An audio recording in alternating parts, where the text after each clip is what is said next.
Zero, Starting Life in Another World by Tappy Nagatsuki, casted six-tale novel. Please subscribe to our channel. The restoration of Subaru Natsuki's lost life came with the usual nigh unbearable agony. The power of return by death caused no lag between death and resurrection. Subaru's mind didn't perceive a pause or transition from his final moments, as only time itself, and his body reverted to their previous states. This inconsistency between his mind and reality disturbed his soul deeply. The instant return to a cold, hard floor made it was clear this time was no exception to the usual rules. The first thing that broke into Subaru's consciousness was a revolting sensation. Thoughts! Get Oak! Before his mind could catch up to reality, he violently retched from the foreign matter he found in his mouth. A bitter taste, and the stench of soil lingered on Subaru's tongue. He coughed as he desperately forced open his eyes. Do it! A hoarse breath escaped Subaru as he sat up, squinting at the gloom. After blinking a few times, his eyes grew accustomed to the darkness, and he could make out the interior of an old stone room, one familiar to him. He realized he was in the ruin. Inside, the tomb! The peculiar putrid air stood out in his memory.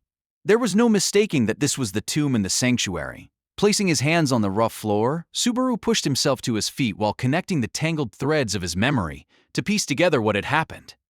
Fresh back from return by death, his brain couldn't cope with the amount of information flooding into it.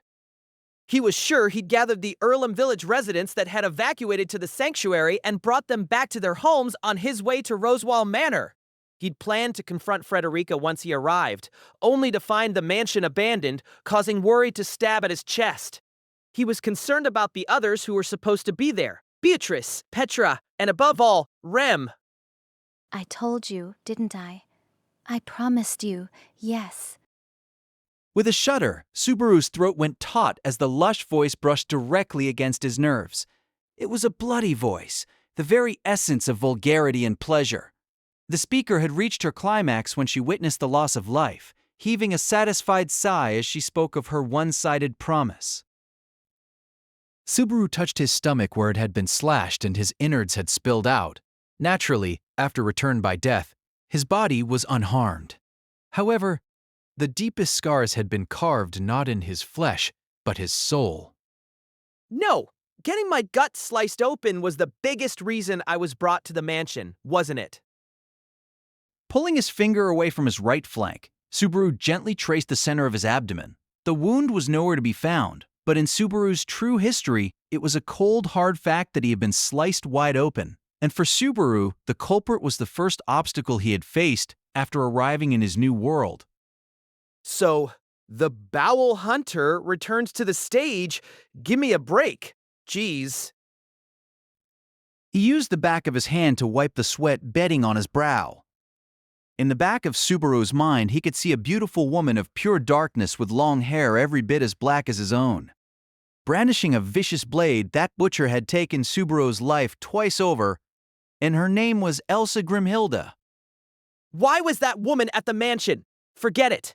Not that isn't important, but... Having reviewed what had happened since his return by death, Subaru's mind focused back on the present. Where had his ability brought him? As far as he could tell, since he was in the ruins, there could only be two possibilities, and given the cramped stone room, he narrowed those down to one. This must be right after I took the tomb's trial or right before. Which one it is, doesn't matter. More importantly, if this is after the trial, then... When Subaru's mind and reality connected with the speed of a blitzkrieg, his head practically snapped back to look over his shoulder. Inside that claustrophobic chamber, the figure he saw was lying on the floor right behind him. Amelia! There lay Amelia, her silver hair fanned out around her head and her pale cheeks twisted in anguish. Subaru knelt at her side and was about to touch her sleeping face when he hesitated. If he touched her, Amelia's trial would end right then and there. Outside interference would cause whatever vision she was seeing in the trial to instantly vanish, like popping a bubble, regardless of how hard Amelia was working to overcome her past. But I know that tonight it won't do any good. Shaking his head, Subaru pushed away his uncertainty. He embraced the tormented Amelia. sitting her up and holding her against his chest. That instant, Amelia's body heavily arched back, and after trembling for a while, Subaru, Yeah, that's right. It's me, Amelia. You all right? Subaru shot Amelia a small smile when she recognized him and called out his name, though she was still dazed. The warmth of his smile and embrace stalled Amelia's grasp on reality for a time. Soon, the situation she'd been placed in and the result of the trial would crash down upon her. After that, she would cry like a child. He waited for it in silence. A. A. The least Subaru could do was to gently embrace her so that her heart would not break in the process. And so until Amelia calmed down, he held her firmly in his arms, not allowing her to leave his grasp. I'm really sorry. I have calmed down, so let's talk. Now in a guest room in Ryuzu's house, Amelia's voice was choked as she spoke. A faint redness tinged her eyes, where heavy traces of the confusion and sorrow she felt a short while ago were still visible. Still, she was doing her best to be strong. So, Subaru didn't want to interrupt. Well, sorry for causing you trouble in the tomb. Really, I'm still. Amelia Tan, it's okay. When you send trouble my way, it's not a bother. Helping you is what I want to do. More importantly, you didn't hit anything when you fell down, right? If you did, I can give it a really gentle rub. Seems like I hit my butt a bit when I went down. It feels a little numb. Gulp. Then, I'll be very careful. Miss Ram, is that you jabbing your cane into my back? While Subaru was being particularly silly, Ram drove the tip of the cane she was gripping directly at him. When he pointed this out, she twisted the cane, causing Subaru to yelp with pain and leap away. You! That's a little too much, isn't it? Look at this! Blood's oozing and everything. Lady Amelia, how's your condition? Don't leave out a single detail. Are you seriously gonna ignore me after all that, Ram? You really are a piece of work? As Ram respectfully checked on Amelia's health, she responded to Subaru's complaint by glancing at him as if he were an insect, snorting, "Ha!" in an amused sort of way. The exchange brought a weak smile to Amelia's face. Thanks, both of you. I'm feeling all right, so we should talk about what happened inside. Her lips made a small smile, but she could not conceal the worry and fatigue dragging down the corners of her eyes, pulling on her cheeks, and filtering into her voice. Surrounding Amelia was everyone who had gathered at the tomb for the trial. In addition to Subaru and Ram, there was Garfield and Ryuzu, and, for some reason, Otto, who made 5. With everyone's eyes upon her, Amelia held her emotions in check to properly convey the details of the trial and to announce that it had ended in failure. Most of the conversation was identical to the previous time around. The only difference was, Then why is Mr. Natsuki safe and sound after having gone inside? raising his hand, Otto posed the question that Subaru had managed to wiggle his way out of answering the last time. He had hidden that he'd actually taken the trial and kept quiet about the fact that he was qualified to take it. That had been out of consideration for Amelia, to avoid putting extra pressure on her when she was facing the same trial. But, this time, after some thought, he changed his reply to the question. The reason's simple. Just as you saw from the light in the ruin, I was qualified to take the trial too, so I took it and I passed. Huh? At first, Subaru's declaration left everyone taken aback. Then, fierce unrest ran among them. In particular, Amelia's shock was tremendous. She'd taken the same trial and failed, her purple eyes opened wide, looking like trembling gemstones as they focused on Subaru. Subaru nodded toward her as he continued to survey the other surprised reactions in the room. Sorry to surprise you like that, but to be honest, I was only lucky. The details of the trial just happened to be something I'd made my peace with beforehand. I wouldn't call it an easy win, though. Is that so, young Sue? However, that complicates things. A throbbing pain returned to Subaru's chest as he reminisced about meeting his parents in the world known as the trial. It was Ryuzu, representative of the sanctuary, who mulled over Subaru's words and furrowed her brows. The youthful-looking elder's grave voice made Ram fold her arms, narrowing her pink eyes. This has gotten complicated, there's no doubt about that. But if Barusu isn't spouting nonsense, then it's a great achievement. If his story is true, the barrier should be lifted now. Garf, what is the state of the barrier? All I can say is, the pact feels the same way to me, the old hag. So, that was all a lie. Please die. Damn! You decided that way too early. Reeling from the sting of Ram's uncharacteristically hasty judgment, Subaru was clutching his head when he belatedly realized something. What's wrong, Garfield? Why you making a scary face like that? It's nothing. Barrier ain't down yet, right? What did you expect? I was just about to explain that stuff. Man, you guys are so impatient. Garfield, who'd been glaring at Subaru, crinkled his nose and averted his gaze. Put off by his demeanor, Subaru turned back toward Amelia. Just as before, Amelia's eyes were filled with worry and bewilderment as she said, Tell us, Subaru, what did you see when you overcame the trial? Probably more accurate to say what I learned rather than what I saw. The trial's a real bully. And there ain't just one. Apparently, even after you finish the first, there's still 2 left, for 3 in total. 2 more. The worry in Amelia's eyes deepened, which made Subaru's chest tighten so much it hurt. The first challenge, the trial of the past, provoked unspeakable anguish for her. The thought of 2 more was simply staggering. This might be going too deep into the weeds, but who exactly did you hear all this from while you were in the tomb? Who? I didn't talk to anyone. When I started the trial, I heard my own voice in my head. I think it probably affects different people in different ways.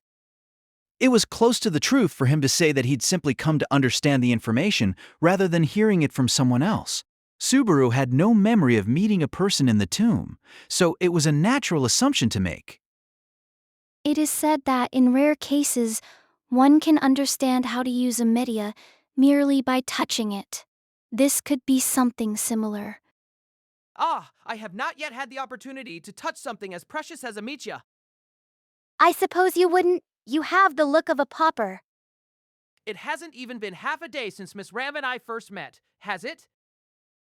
Ram had quickly decided how she was going to interact with Otto. Setting aside their exchange, Subaru sat right beside Amelia on the bed she was resting in. Then, he locked eyes with her as he addressed her directly. Amelia, there's something I want to suggest. You might not like it very much, though. Suggest? What do you mean by that? Can I challenge the trial in the tomb in your place and clear it? The words Subaru had uttered fiercely unsettled Amelia. From her perspective, they were completely unexpected. From his, they required courage and resolve to say. Subaru would take the trial liberating the sanctuary in her place. It was a thought that had occurred to him during his conversation with Garfield on the way back to Earlham Village the last time around. Mid-trip, Garfield had questioned Subaru, who was sending Amelia to the trial in spite of the agony she had to endure because of her repeated failures. Garfield had wondered whether overcoming one's past was truly necessary. Naturally, Subaru couldn't simply accept that idea without any thought, but it had undoubtedly been a bolt from the blue. He acknowledged it was worth suggesting as an option at least. I want to be there for you. I don't know what you're facing from your past, but if it's enough to make you cry like that and bring out so much suffering on your face, I want to reach out to you. Yeah. Subaru. It should be fine even if it's me taking the trial and liberating the sanctuary. There's nothing that says you have to go through a hard time and face up to your past. The way Subaru slowly shook his head and spoke gently to her made Amelia's gaze wander. He understood Amelia's inner turmoil.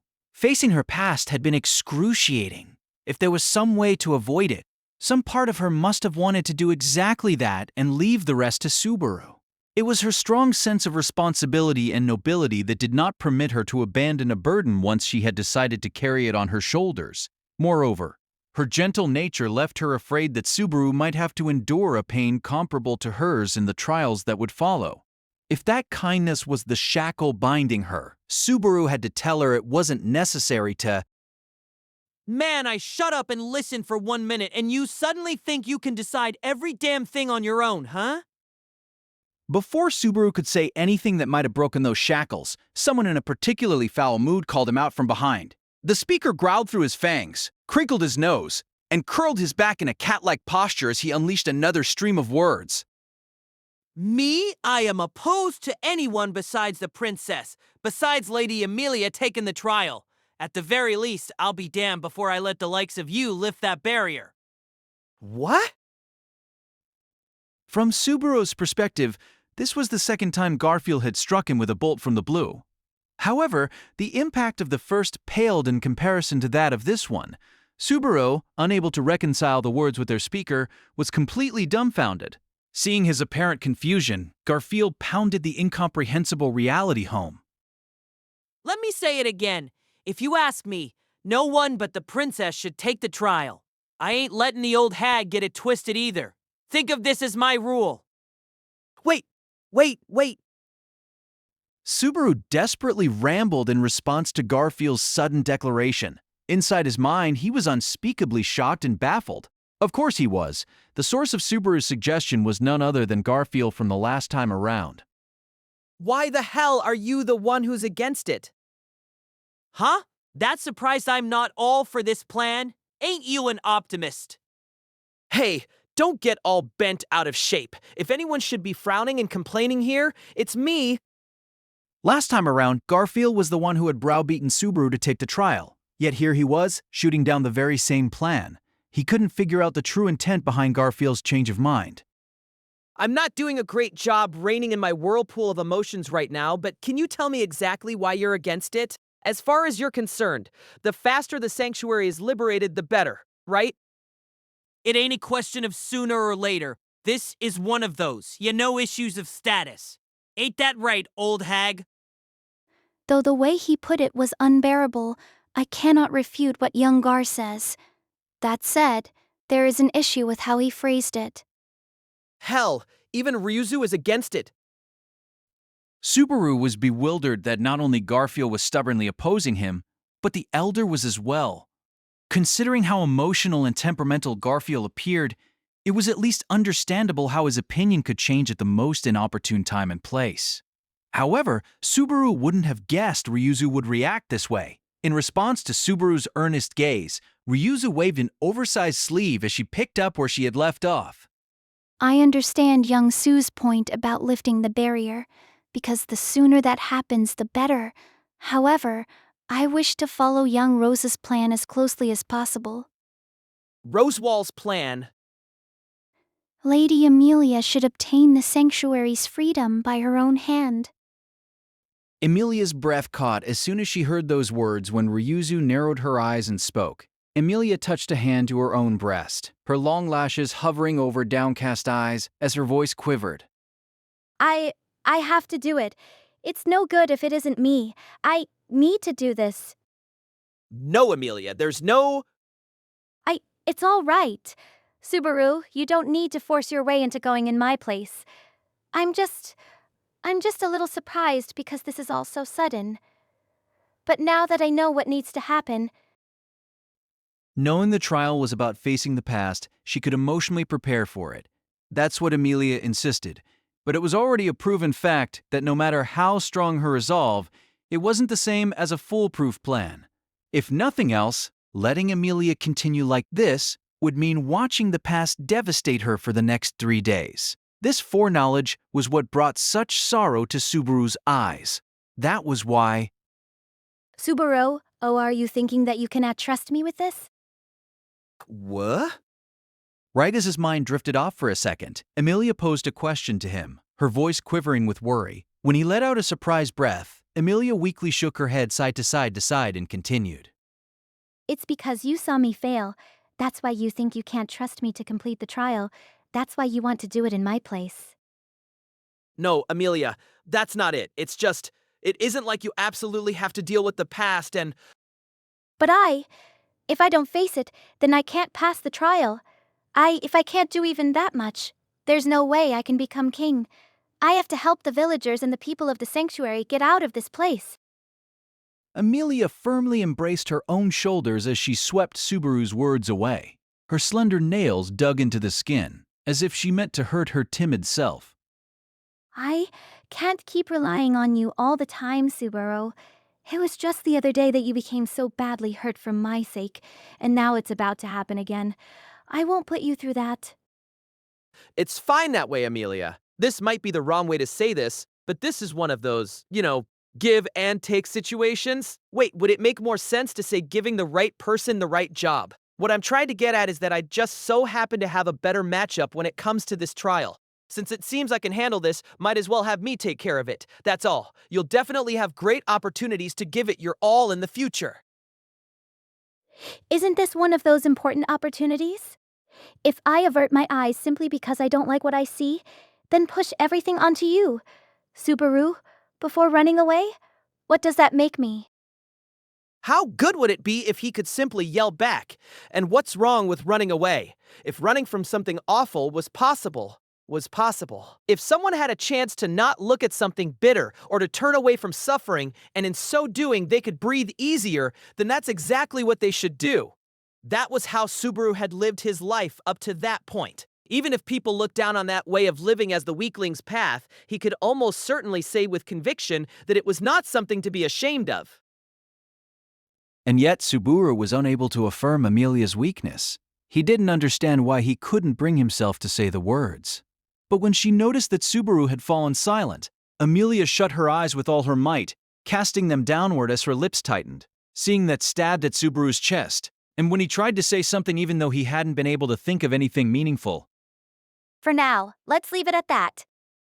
It was neither Subaru nor Amelia who punctuated their discussion with that brief statement.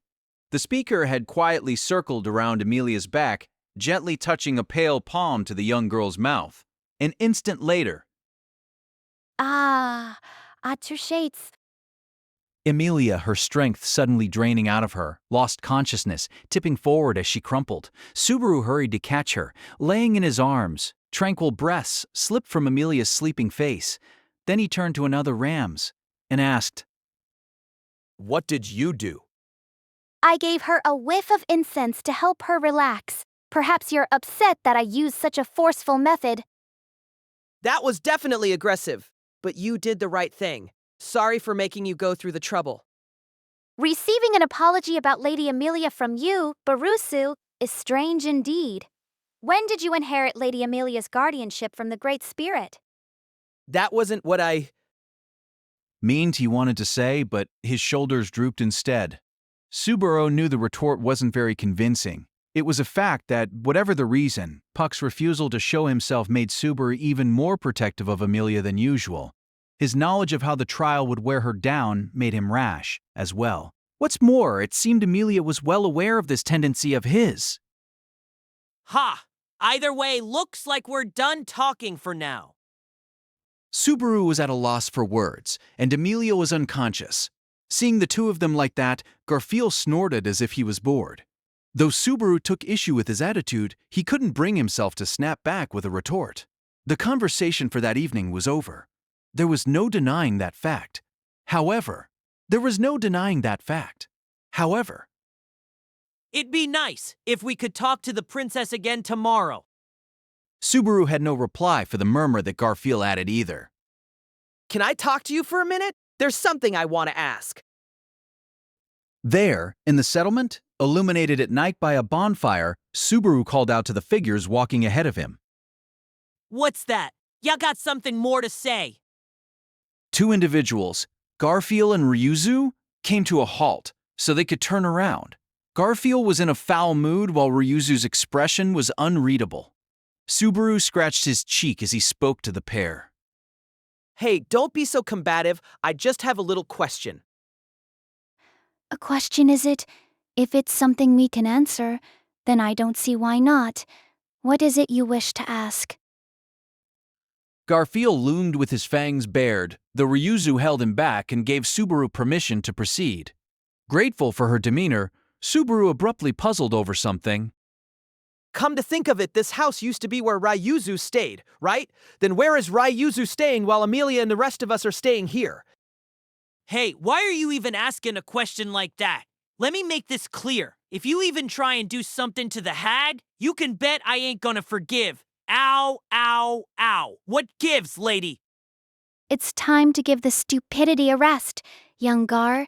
Do you think a youngling would want to do anything with a fossil like me? It's obvious he's simply curious. Ryuzu sighed with an exasperated air as she dug her nails into Garfield's hip. Certainly, Garfield's suspicion was way off the mark, but it still felt kind of strange to hear Ryuzu describe herself as an old lady. Either way, Subaru had come to talk about his idle curiosity, so he cleared his throat and continued. You opposed my suggestion back there. I want to know the real reason why. Mind telling me? Like we said before, liberating the sanctuary should be something Lady Amelia accomplishes on her own. That's what young Roz desires, after all. You said that it's Roswal's plan, meaning. When Subaru suddenly recalled the heated debate he had shared with Roswal the last time around, his ignorance caused wrinkles to break out on his brow. Dealing with the menace of the witch cult and liberating the sanctuary, Roswal claimed he'd set everything up so that Amelia would be credited with the success of both. Subaru could agree that Roswal's plan presented unique advantages for Amelia's bid for the throne. However, he felt that line of thinking was too heartless. Do the two of you agree with that guy's methods? Hey, don't get the wrong idea. Me? I hate the bastard too. But things ain't that simple. Young Sue, I understand how you must feel. I hardly find it a pleasant topic either. But, as the settlement's representative, my position also requires me to think of what will come after the barrier is lifted. Prodded by Ryuzu's statement, Subaru grimaced in bewilderment. Garfield observed Subaru's state and went, "Now look," scratching his head in irritation as he went on. Even if the barrier's lifted, that don't mean the people living here just go poof and vanish. If how and where they live changes, who do you think is gonna take care of geezers and hags who can't even tell left from right? I get it now. Even if the barrier's lifted and everyone formally moves into the fiefdom, you're still under Roswal's care. That's why Ryuzu and the others are. We do not wish to risk our relationship with young Roz. I am sorry for you and yours, young Sue. You know, this is making me trust Roswal less and less. Considering how low Subaru's opinion of Roswal had dropped the last time around, the current conversation was a truly bitter pill to swallow. Subaru's reply elicited a pained smile from Ryuzu, while Garfield gave a single, strong click of his fangs. Anyway, we've laid out our demands. The princess takes the trial. Me, I won't let you take it whatever qualifications you have got. Stop calling her princess. It sounds like you're making fun of Amelia. Can't call her half-demon or princess? Man, you complain a lot. Besides, Sir Knight, if she ain't a princess, then who the hell have you been protecting this whole damn time?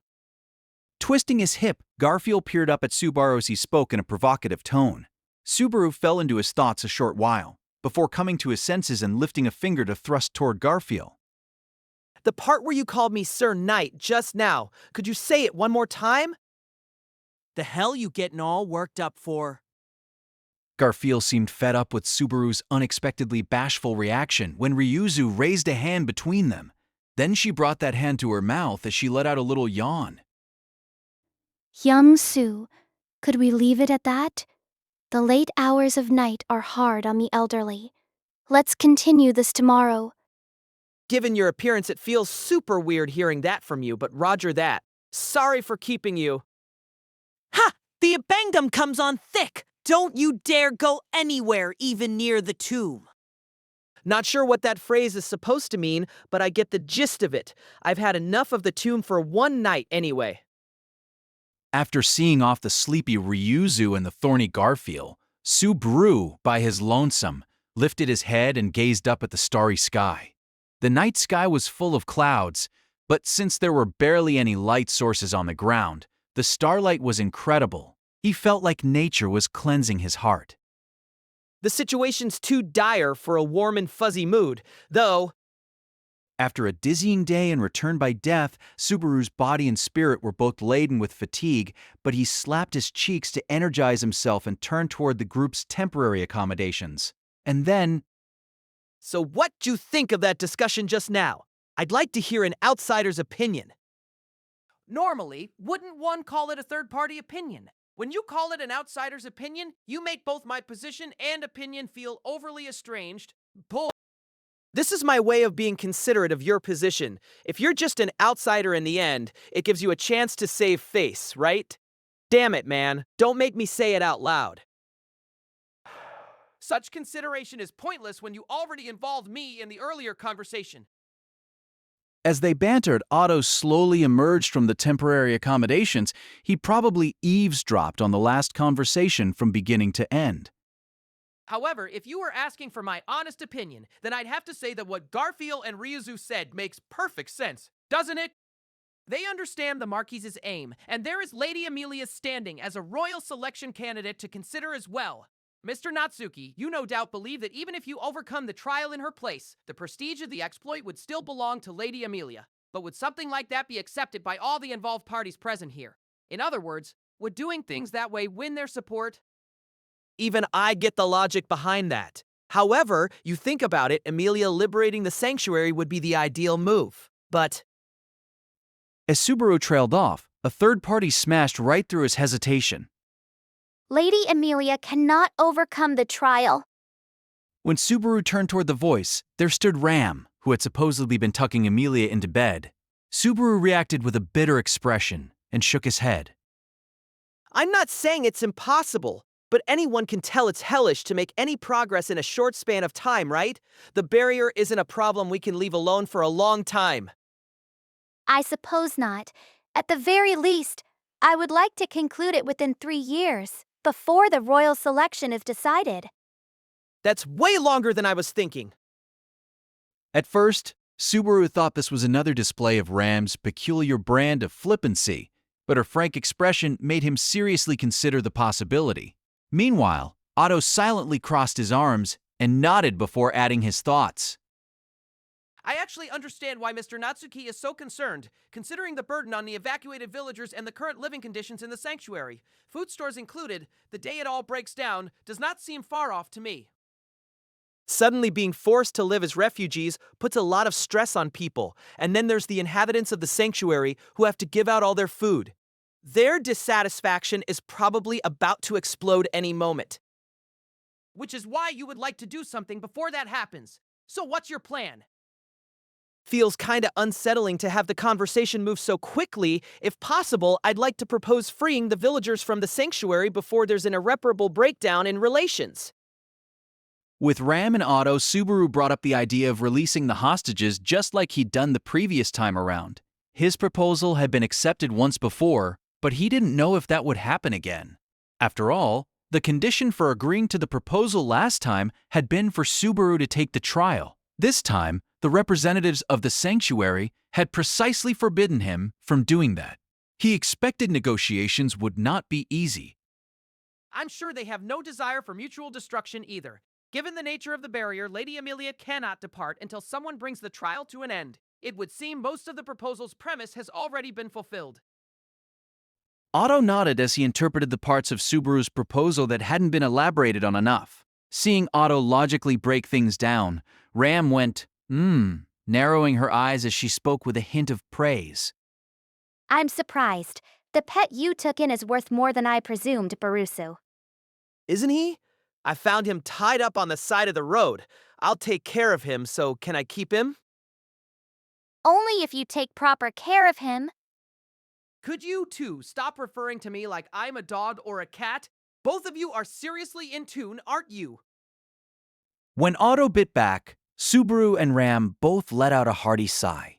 This was solid proof they were truly in sync, but Subaru sank into thought about something weightier. Based on the earlier exchange, he didn't think Garfield would simply go along with his proposal to free the villagers. That said, Subaru had a reason why he couldn't take things slow.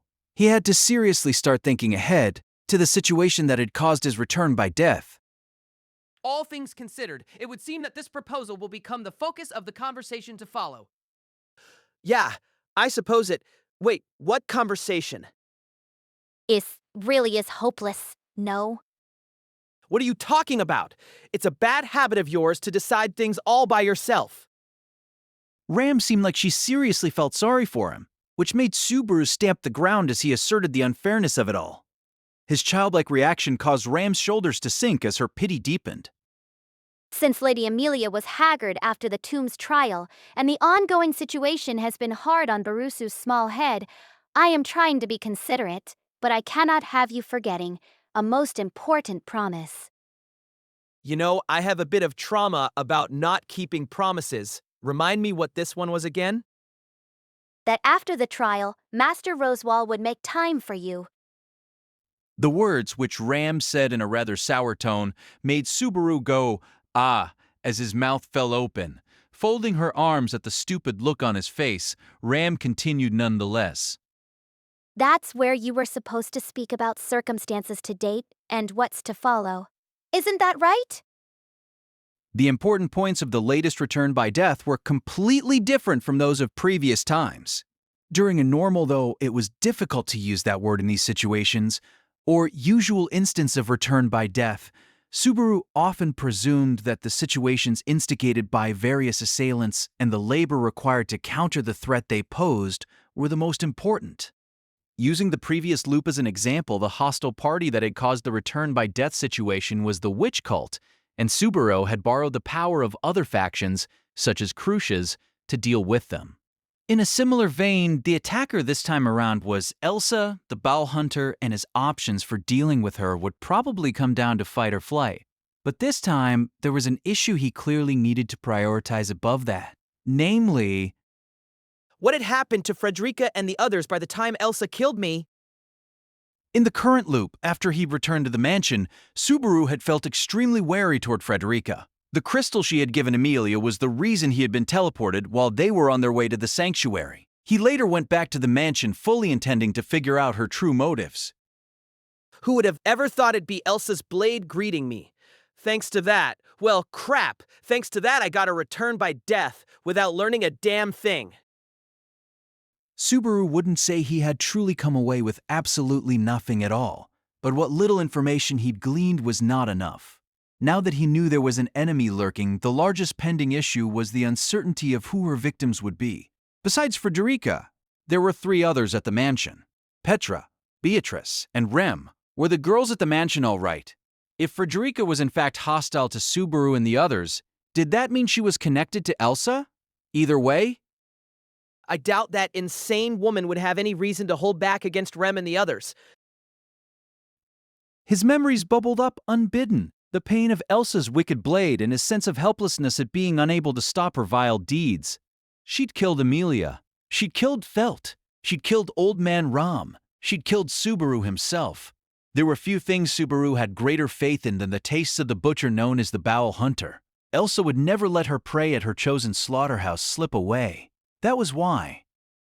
I've got to get back to the mansion without a moment to spare. I have to figure out what happened.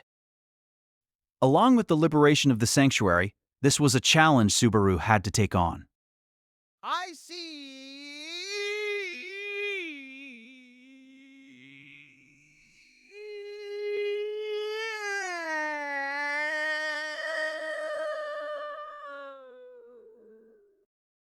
After hearing Subaru's long explanation, Rosewall, lying on his side in bed, nodded deeply. The room set aside for Rosewall's convalescence contained only him and Subaru. Setting Otto's thoughts aside, Ram seemed unhappy. She couldn't also be in attendance, but this was how it had to be. After all, when men met to plot wicked deeds, the fewer of them, the better. I must say, these are results beyond anything I could have hoped for. Not only was the witch cult driven off, to think you even participated in the hunt of the white whale at the Lippas Plains. We can discuss that again when invitations for an award ceremony get thrown around. My exploits weren't exactly small, so I figure some prestige is coming my way. I get the sense that some prestige is hardly enough to accurately describe the acclaim you've earned. Moreover, I wish to thank you on a personal level for your cooperation in subjugating the white whale, and what of Sir Wilhelm? Closing one eye, Rosewall posed the question with only his yellow eye open. It made Subaru gulp down. I didn't think I'd hear Wilhelm's name out of your mouth. He was there. Wilhelm was the one who finished off the white whale. It was incredible. He's seriously something else. I see. That is most splendid. Subaru knitted his brows, suspicious of the intensity in Roswell's murmur. The fact that Wilhelm had avenged his wife, achieving his long-cherished desire, had delighted Roswell. Roswell, do you know Wilhelm? No, I have never met him. One of my ancestors did, briefly. Therefore, I choose to toast the Sword Devil's tenacity from a distance, entirely on my own whim. That is all. That is all, Roswell had said, but the emotion surfacing in his expression seemed conflicted. Subaru couldn't bring himself to blindly trust what he had just heard, but he also had no time to pursue the matter any further. This really bugs me, but let's move on to the main issue. You've read my proposal, right? I had intended to discuss rewarding you for your exploits as well, but no matter, let's continue. You wanted to discuss your plan to request the freeing of the Earlham villagers from the sanctuary. Yees! When Subaru urged him onward, Roswell smiled back and touched the bandages wound around his chest as he nodded. Certainly, the fact that Lady Amelia has entered the barrier means Garfield and the others' aims have already been realized. Lady Amelia cannot depart unless the barrier is lifted. Surely, it is not necessary for other hostages to remain within the barrier as insurance. Seems like a rational plan to me. It's not kicking the sanctuary's problems down the road or abandoning them. This is a reasonable proposal, so the other side ought to be willing to compromise. A reasonable proposal, you say? It is not that you actually have a different concern. For instance, when Lady Amelia's heart is crushed by the trial, the people of the sanctuary might use the presence of the villagers as a shield, using them as leverage to force her to challenge the tomb against her will, which would make this your way of nipping that in the bud, or something like that. Closing one eye, Roswell stared at Subaru with only his yellow eye, something Subaru was used to seeing by then. Subaru folded his arms, then leadenly drew in his chin as he replied, Nah.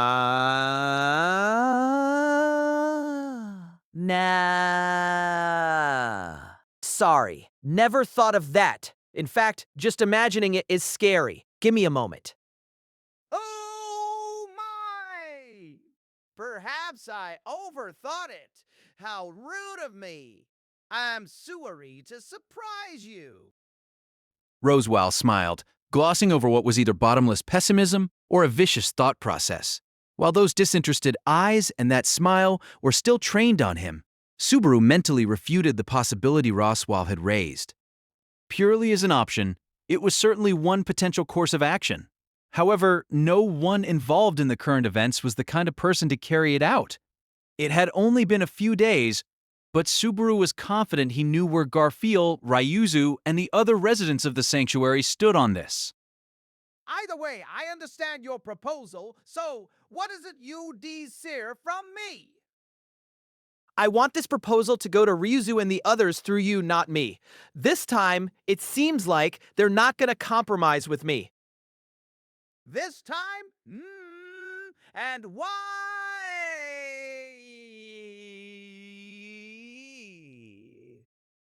Seems like that Garfield bastard's taken a disliking to me. I don't have the time to get through to a moody guy like that. That means it's better to have the idea come from someone other than me. Opposition to Subaru taking the trial included, Garfield's demeanor had clearly changed from the last time around.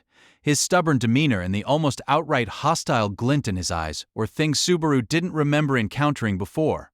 He wondered if it was something he'd said, or if he'd done something to rub the guy the wrong way. Either way, Subaru decided it was best for him to avoid coming into contact with Garfield this time around. If he gets hard-headed about my point of view for emotional reasons, that'll put everyone in a bind. It's a little scary how Ryuzu just goes along with whatever Garfield says, too. And thus, my turn has come. Okay, very well, I shall speak to the elder. but Garfield hates me as well, so I am concerned I may not be able to bring him around right away. As a fellow person whom Garfield hated, Roswaal readily consented, leaving Subaru to make a pained face as he entrusted his hopes to the man. The plan itself would likely be accepted by the other party after considerable grumbling. They would probably promise to free the villagers within the next several days. However, this was only the first step of Subaru's ultimate plan. Now, then, is your business with me at an end? Not yet. If anything, this business is more important than that proposal and everything that's wrapped up with it. That preface made Roswaal's cheeks harden for just a moment, but that stiffness soon morphed into a smile as he ran a finger through his long indigo hair. Then, Tell me, what is it that you desire? I want to go tell the people back at Earlham Village that the hostages will be released from the sanctuary, just like we discussed. I want to tell all the worried folks that their families are coming home. In other words, you wish to go before the hostages are freed and the barrier is lifted. I'll return to the village alone. Of course, I'll be heading to the mansion too, where Frederica's scheming something or other. with his shrill voice and heated gaze, Subaru transmitted his exact thoughts to Roswaal. Subaru had thoroughly reviewed the circumstances surrounding return by death, had shown consideration to Amelia, who was giving it her all to face the trial, and had been wary of Garfield, resident of the sanctuary. At a glance, it seemed as though Subaru had handled everything quite calmly. However, even at that very moment, an undeniable impatience threatened to tear the inside of his chest asunder. How was Elsa connected to Frederica, one of the few remaining at the mansion? And what in the world had happened there? Subaru desperately wanted to find out as soon as possible, to the point that he couldn't bear to sit around and wait for however many days it would take to persuade everyone. I understand your concern. However, to the extent of my knowledge, Frederica is not one prone to rash. The hell do you know? Somehow, Subaru's interruption silenced Roswaal's attempts to alleviate his worries. Dark, heavy emotions were infused within the young boy's low voice. Of course there were. Roswaal's private opinion of Frederica was entirely irrelevant. What Subaru had seen was the truth. In the future, something would occur, and that reality held far greater weight to him than anything Roswaal thought. Don't say stuff like that. It doesn't suit a smart guy like you. Frederica's the one who put that crystal in Amelia's hands. That's evidence she's up to something. You said as much, didn't you? Even so, she isn't one to intentionally bring harm to others. She has not the courage to do so. I don't have much courage either, but that doesn't guarantee she wouldn't try something desperate. There was no firm, clear answer what exactly prompted humans to take dramatic actions in extreme circumstances. It certainly wasn't courage that drove Subaru forward. It was nothing more than a sense that something bothered him. Roswaal, the trip will only take half a day. If it's just me going with Pat Lash, I can be back in a day's time. Please, give me the permission I need to do just that.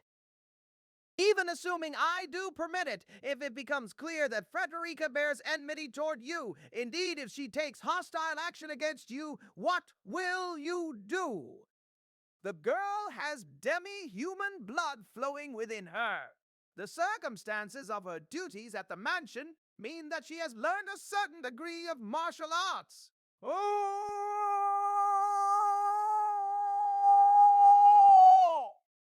Thing. That's none of your business. The straightforward problem Roswaal pointed out made Subaru's throat tighten.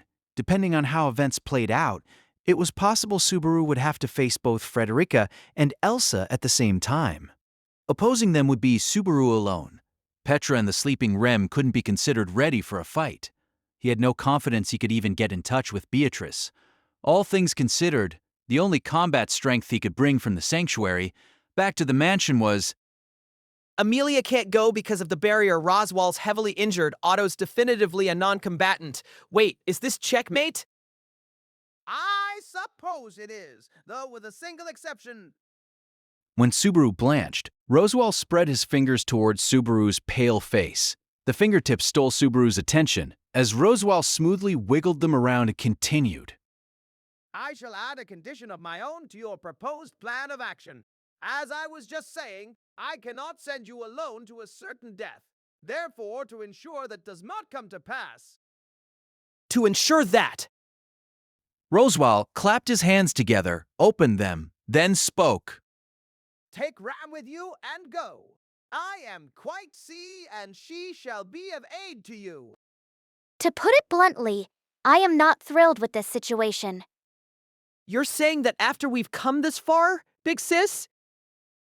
The next morning, Ram was the first to open her mouth when they arrived at the settlement's entrance. With a sour look on his face, Subaru followed suit. It was a rather Ram-like thing to say, eliciting a wry smile from Subaru as he scratched his head. As a result of the discussion the night before, Subaru had swallowed Roswal's terms. It was plain fact that Ram was the only one who could be relied upon for combat, making her the sole countermeasure against Frederica. Ram had indicated her disapproval, but relented and came along obediently in the end. That said, it didn't mean her chagrin had simply vanished. With Master Roswal's poor condition, I can't help but feel concerned about leaving his side. I mean, it's not like you can do anything by staying here either, right? Also, I was speechless when I heard it was Garfield who bandaged those wounds and not you. Don't be ridiculous. If I did it and Master Roswal's injuries worsened, where would we be then? You should feel a little worse about the fact that you'd make it worse. Subaru's voice rose as he took in Ram, who was utterly shameless about her poor ability. He sighed deeply, hearing his voice echoing in the distance as morning embraced the sanctuary. It was the start of the day after the discussion. Their preparations had been as quick as humanly possible, but considering his unease over his return by death, Subaru truly wished they could have departed the preceding night. At night, the forest of Crimaldi is quite dangerous. Even without the barrier, those woods form a natural stronghold that bars the entry of humans. Don't be reading a man's mind, sheesh! It was written all over your face. Are you that worried about the girl you left at the mansion? Ram had a sharp intuition and had handily discerned the reason for Subaru's unease. Ram was referring to Petra, freshly employed at the mansion. If Frederica turned out to be hostile to them, the girl's presence was Subaru and Ram's Achilles' heel. He wanted to avert a situation like that at all costs. But that wasn't all. It's not just Petra I'm worried about. If you mean Lady Beatrice, she should still be in the archive. Ram regarded Subaru's sullenness with a questioning look, not mentioning the other person left in the mansion, namely Rem. That was natural. Ram didn't remember Rem, and Subaru hadn't spoken about her yet. The nice way to put it was that he hadn't had a chance to bring it up, but in truth, he was simply afraid. Of course, he believed that it was absolutely necessary for him to bring it up during their trip to the mansion. I'm not super eager to talk about it, but emotionally, it'll be better to bring it up when it's just the two of us, huh? Or sorry, that's my bad, Pat Slash. It's not like I forgot that you're here too. Overhearing Subaru's murmur, the land dragon rubbed her nose against Subaru's shoulder in apparent objection. Patchlash, Subaru's beloved land dragon, would play the most important role in their journey from the sanctuary back to the mansion. He was relying on Patlash's grasp of the way home, and this time, no one would be riding a dragon carriage. It'd be him and Ram mounted on Patlash's back as she ran for the entire return trip. She's a good land dragon, making up for her all too lacking master. I pity her taste in men, though. I can't say anything back about that. I really can't, but it still bugs me. Heading back snuggled between two fine ladies, huh? Just showing off at this point, ain't ya?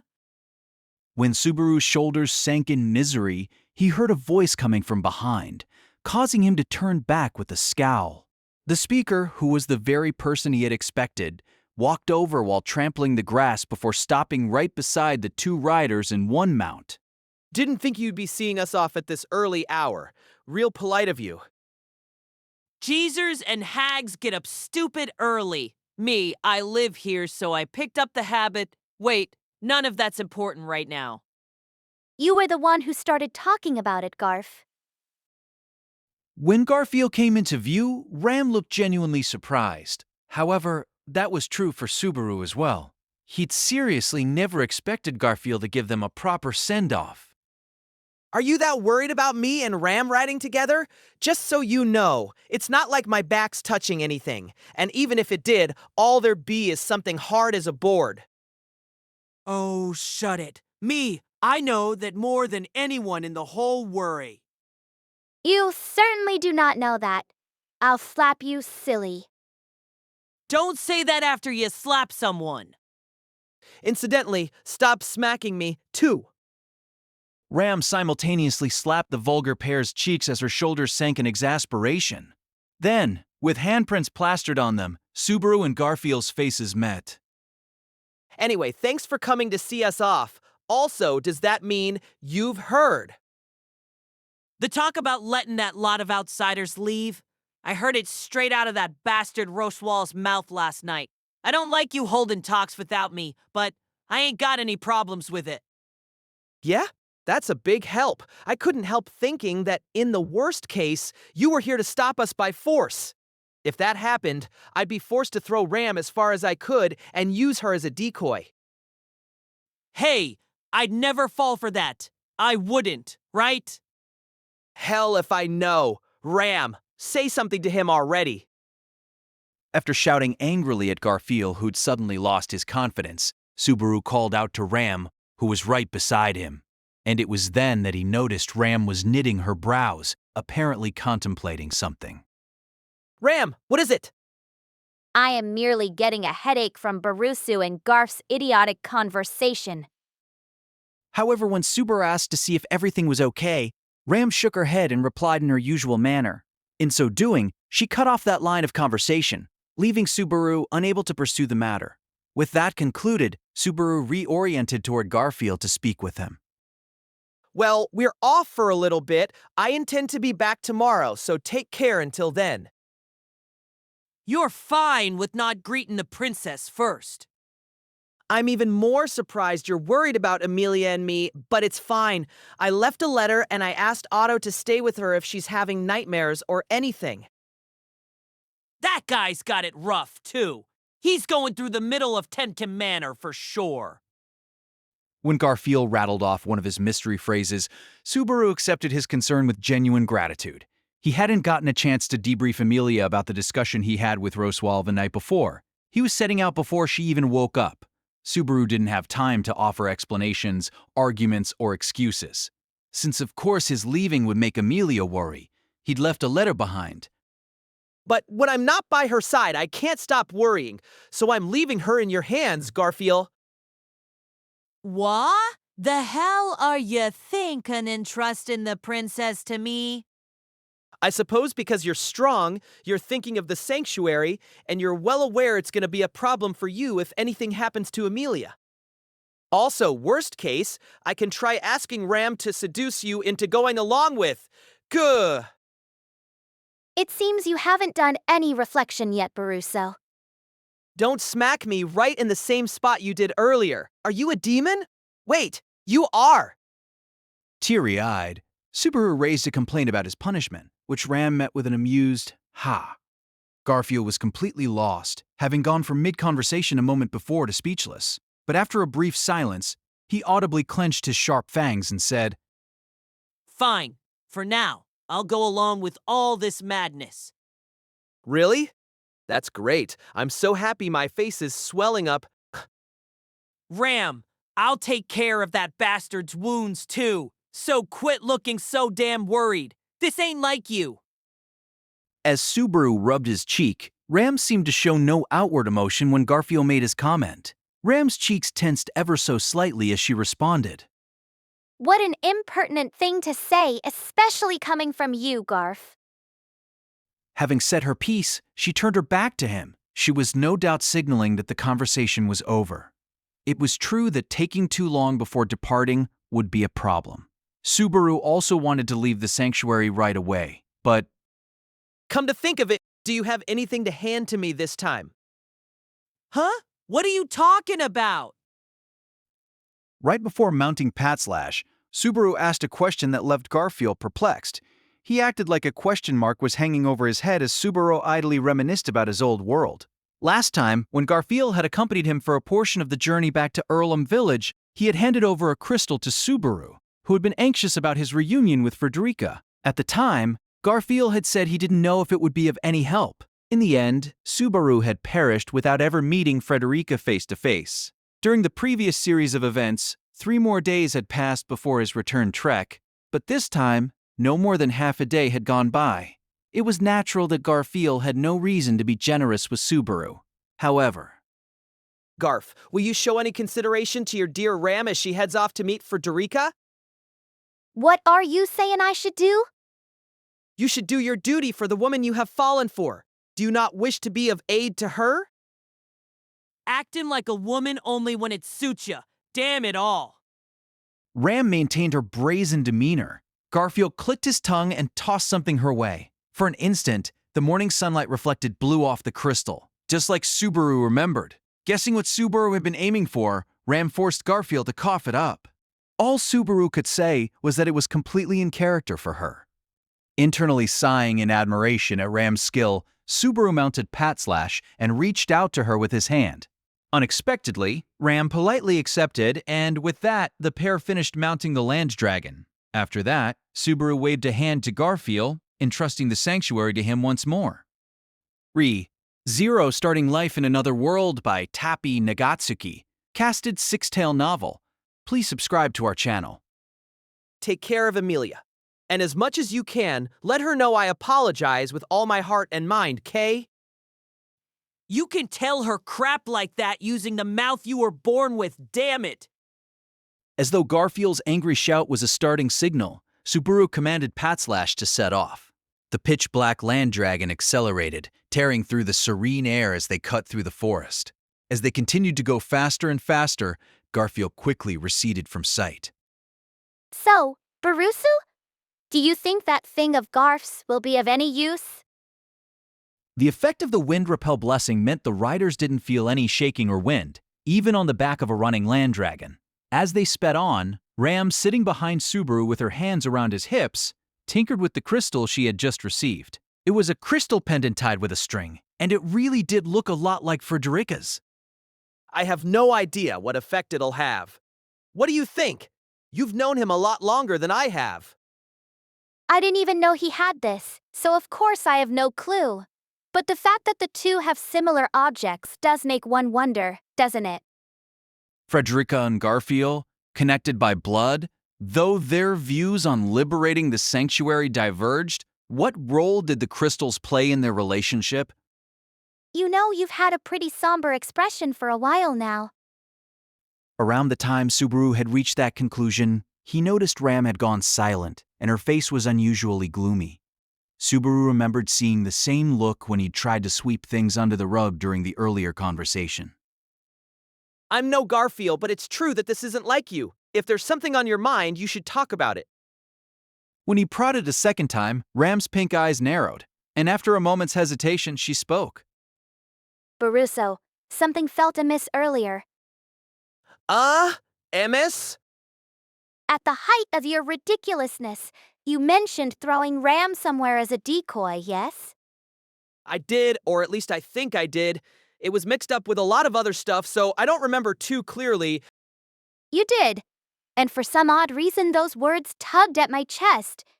It's as if such a thing had actually happened before. For a brief moment, Ram's murmur made his brows furl, but then Subaru realized something. It dawned on him so late he wanted to strangle himself.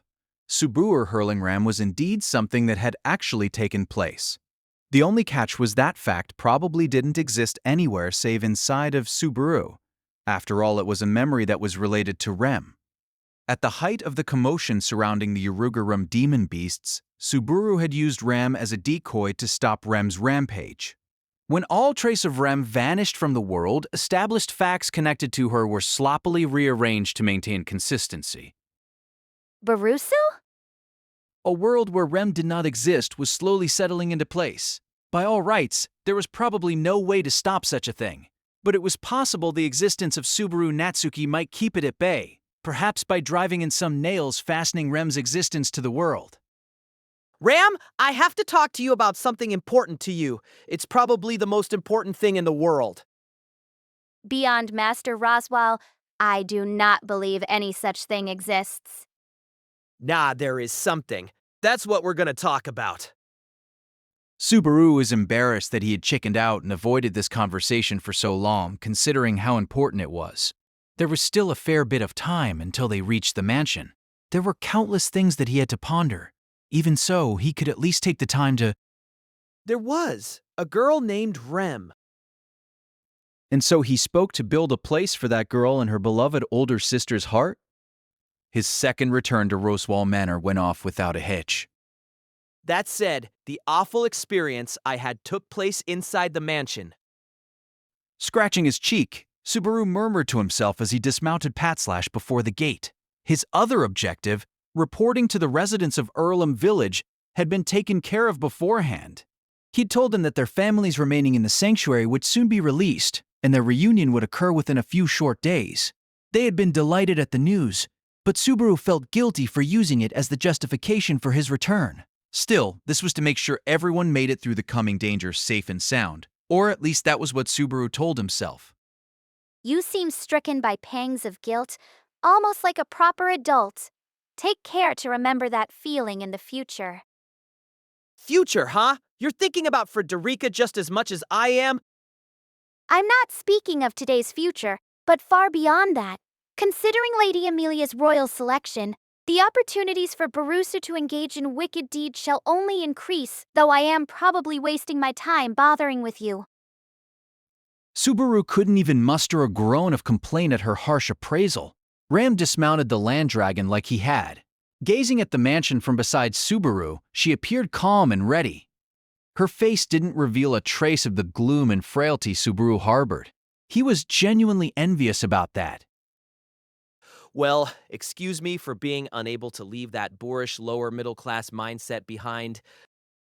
You have served but a few months, Barusu. Ram has served 10 years. Our degree of loyalty and length of service differ. It is impertinent for you to think you can stand upon the same stage. More importantly, have you managed to harden your resolve? I'll turn that question right back at you. Ram, putting their differing mindsets on the back burner, asked him whether he was ready for something far more immediate. Subaru closed one eye. With their destination, Rosewall Manor, right before their eyes, Subaru couldn't exactly back off. Compared to the previous loop, he'd arrived back 2 entire days early, but Please don't let anything have happened yet.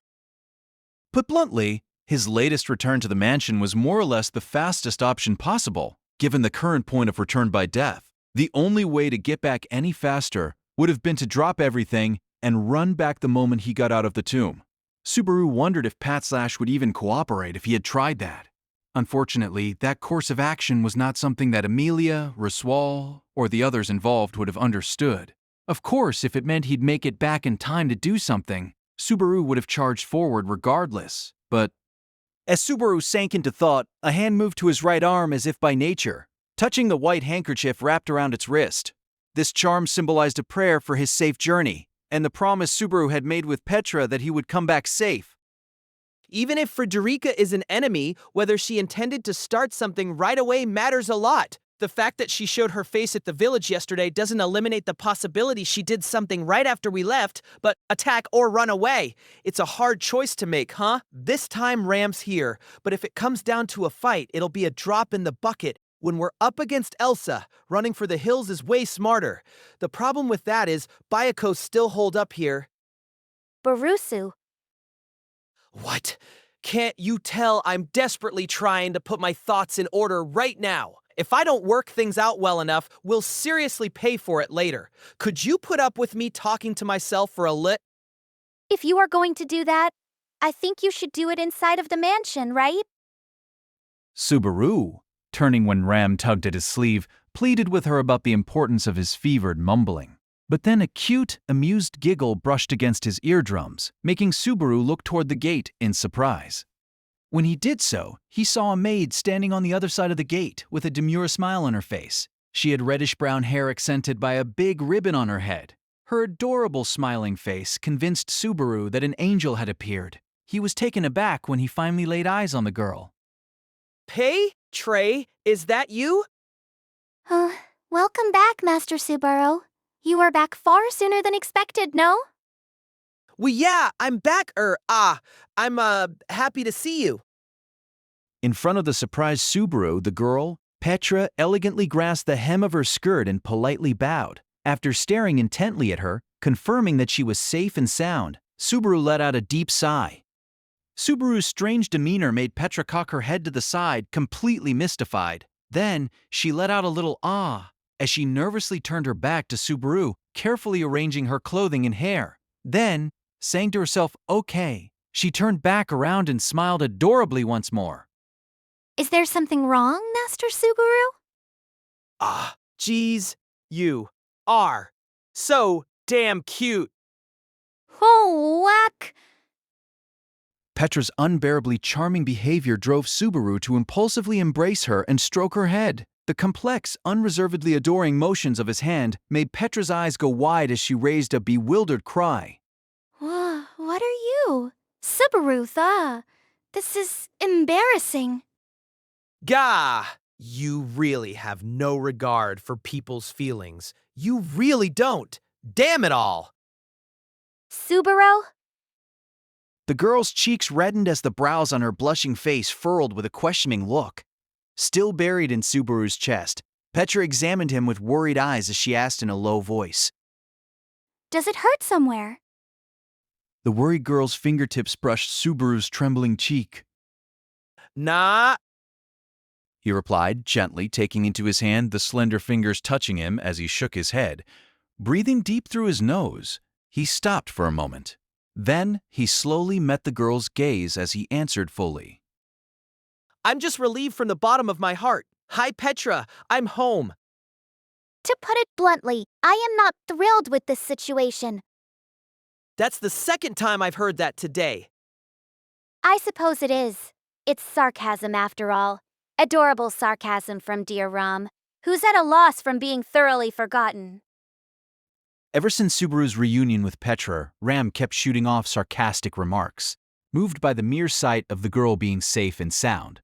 Subaru had unwittingly gotten quite emotional, but Ram's silent anger at having been ignored in the meantime ran deep.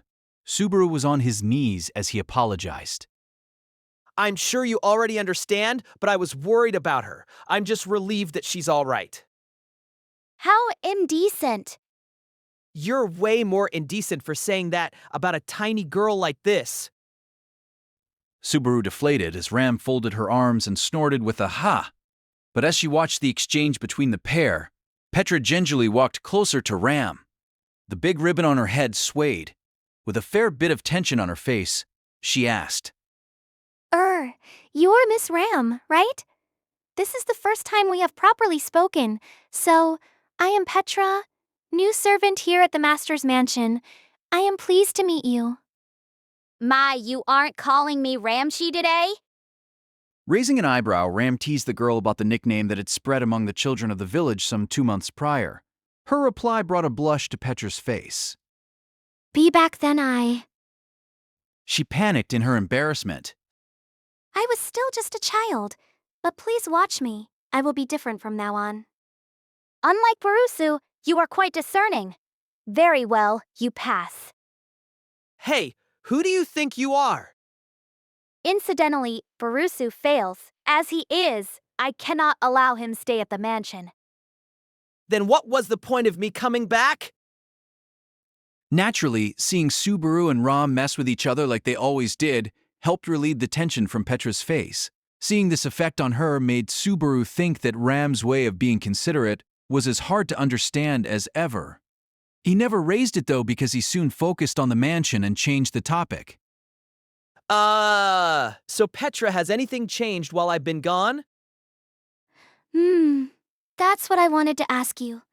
Why have only Subaru and Miss Ram come back? What about Lady Amelia and the noisy guy? Amelia Tan is in the middle of an important job. Otto, what is Otto doing anyway? I do not know, nor am I interested in knowing. Ram's dismissiveness aside, even Subaru wasn't aware what Otto was up to from day to day. Within the sanctuary, he had been approaching people as a traveling merchant who'd simply accompanied the other evacuated villagers. Other than that, there wasn't any particular job Otto had been entrusted with, but I expect he can help ease Amelia Tan's heart for a short while, though I doubt that'll work for long. I suppose not. His face betrays a lack of endurance, so he'll likely break down in no time. It's not like I left him behind to be a punching bag, you know! in the first place, Amelia wasn't the kind of person who could cheer up by directing her resentments at others. If things stayed reasonably simple, consoling her when she was crestfallen was a simple matter as well. Subaru's and Ram's replies made Petra go, accepting them for the time being. Accordingly, questioning rights shifted back to Subaru, whereupon he repeated his earlier question. All right, rematch time. Has anything changed during the time you've been holding the fort? Especially with Frederica. Miss Frederica, she's very gentle, and she's so thoughtful about teaching me things. Besides that, nothing's really happened except maybe, once in a while, she looks outside with a worried look. Outside? Sheesh! She's worried about you and Lady Amelia. At least figure out that much. Subaru deflated when he was scolded for being a blockhead. What he gleaned from his current conversation with Petra was that she and Frederica got along curiously well, and Frederica had not engaged in any obviously suspicious behavior. Also, since he failed to properly appreciate the feelings of others, he was in danger of Petra hating him. If anything, it's that last bit that's the most serious problem. If I don't quietly patch things up, I'll be in a real bind. Setting Barusu's nonsense aside, Petra, where is Frederica right now? Miss Frederica went into the forest to check on all the barriers. She said that until all the villagers are back, it's her job to make sure the barriers are properly woven. It should still be a little while before she's back. I see. I wonder if that is for better or ill. Barusu, what will you do? Ram posed that question to Subaru. Secure in the knowledge that Frederica was absent, reading between the lines, Ram was posing a choice. Withdraw? Advance? At the very least, if they evacuated Petra to Erlen Village at the current juncture, she wouldn't become involved even if Frederica did resort to drastic measures. However, I want to check on something else. Let's head to where Rem is. Rim. the circumstantial evidence seemed to point to Frederica harboring an intent to betray them, but it wouldn't be possible to discern her true intent until they exchanged words. Subaru held high hopes for that talk and, in turn, made a choice to take things in a favorable direction for Ram. On the way back, he told Ram about the existence of Rem as well as their relationship, as time permitted. He couldn't possibly speak about her as thoroughly as he would have liked. At the very least, he had managed to explain that they were sisters and what circumstances had caused her to forget the person who was her other half. She would reunite with the sister she had been forced to forget. Understandably, even Ram could not fully maintain her composure. Her cheeks were stiff, and her pink eyes were filled with worry. Subaru peered at her from the side. What? I thought you looked tense. I am not tense at... Nah, you're definitely tense. I figured you would be, and I'd rather you be. This wasn't anything like an emotional reunion between sisters who had been living far apart. Rem would not awaken from her sleep, and to Ram, the reunion was one that genuinely didn't bring back any memories. Even so, Subaru, as the one person left who knew them both, had a single wish. If nothing else, when they reunited, he wanted Ram to feel a pang in her heart, however tiny it might be. Yeah, whoops. Yes. Rem is in the same room as before. When Subaru called out to her, the quick-witted Petra said, "This way," and began guiding them. Following her petite back, Subaru and Ram both stepped into Roswell Manor for the first time in several days. Their destination was the bedroom devoted to Rem on the second floor of the eastern wing. They proceeded through the mansion interior, meticulously maintained by Frederica and Petra's work. After a short while, the three arrived at their destination. I'll go back to cleaning the West Wing some more. Please call me if anything comes up. Not wanting to be insensitive in any way, Petra courteously bowed and excused herself. Subaru watched the newly minted maid depart, shrugging his shoulders at Ram, who was staring at the door. A very well-mannered child. She is a suitable candidate for serving Master Rosewall. I agree that she's no mere village girl, so you're mentally prepared? I am, always. Unlike you, Barusu. When Ram replied with a demure look, Subaru forced himself to smile as he slowly put his hand on the doorknob. He hesitated only for a single moment. And inside the room, there was a blue-haired girl, quietly sleeping atop a well-kept bed. She looked just like he last remembered her. It was as if the room had been frozen in time. The slight rise and fall of her chest and her faint breathing were the only outward signs that she remained alive, meager proof that they were. Ram. Anyone could tell there was a great deal infused within that single, brief murmur. It held an unceasing torrent of emotion, one that was directed toward only a single person in the entire world. He had steeled his heart, determined never to waver, no matter what struggles he might have to face. But her sleeping face easily shattered that resolve and determination. So you were safe and sound. He hesitated to say safe and sound, given her condition as a helpless sleeping beauty. Even so, Subaru's heart did find some measure of peace from seeing with his own eyes that she was the same as how he left her when he had departed. He felt like someone had told him there's no such thing as something that you can never make right. He also felt like someone had told him, don't give up on making this right. His emotions were too intense for true relief, but they also weren't enough for him to come to a final resolution. Completely unrelated to what was rumbling in Subaru's chest, Rem was completely at a loss for words as she stared at Rem, asleep in bed. She unconsciously took half a step forward. Subaru couldn't see her face, but Barusu. What is it? What is it? Could you leave us alone for a little while? Sure. it was neither an order nor a demand from Ram. It was a simple request. With no reason to go against it, her request made Subaru draw in his chin. After brushing the hair out of Rem's sleeping face a tiny bit, he quietly left the room, leaving the sisters by themselves. He proceeded to look back, leaning against the door as he sighed deeply. He'd confirmed that Rem and Petra were safe. Only for the moment, In the worst case, he would find himself in checkmate, unable to arrive in time to make everything right no matter how quickly he left the sanctuary. He still had to find out what cards his opponent was bringing to the table and which hand she would play. To discover that, he had to... Master Subaru, what a surprise! I did not expect you to return so soon. I don't see much surprise on your face, though. Please do not speak about my face. I am quite self-conscious about it. The jesting tone Subaru heard made the corners of his lips twist as he tried to smile. Though his expression couldn't be considered friendly by any means, the only other person present decided to interpret it that way as she glanced at the door behind Subaru. You paid Rem a visit? Yeah, it's only been 2 days, but each one felt like 10 lifetimes. Right now, the sisters are meeting. Sisters, I see. That girl's existence is very complicated for Ram, isn't it? The woman's eyes looked quite concerned for the girl past the door. Her seemingly genuine distress made Subaru feel uneasy at the increasing discrepancy with the conclusion he had drawn from circumstantial evidence. The fact that she hadn't instantly launched an attack, let alone taken Rem and Petra hostage, and was even freely engaging in a friendly chat, was wholly inconsistent with Subaru's assumptions. It is best to leave them by themselves for a while longer. Let me pour tea for you in the reception room, Master Subaru. We can speak at greater length there.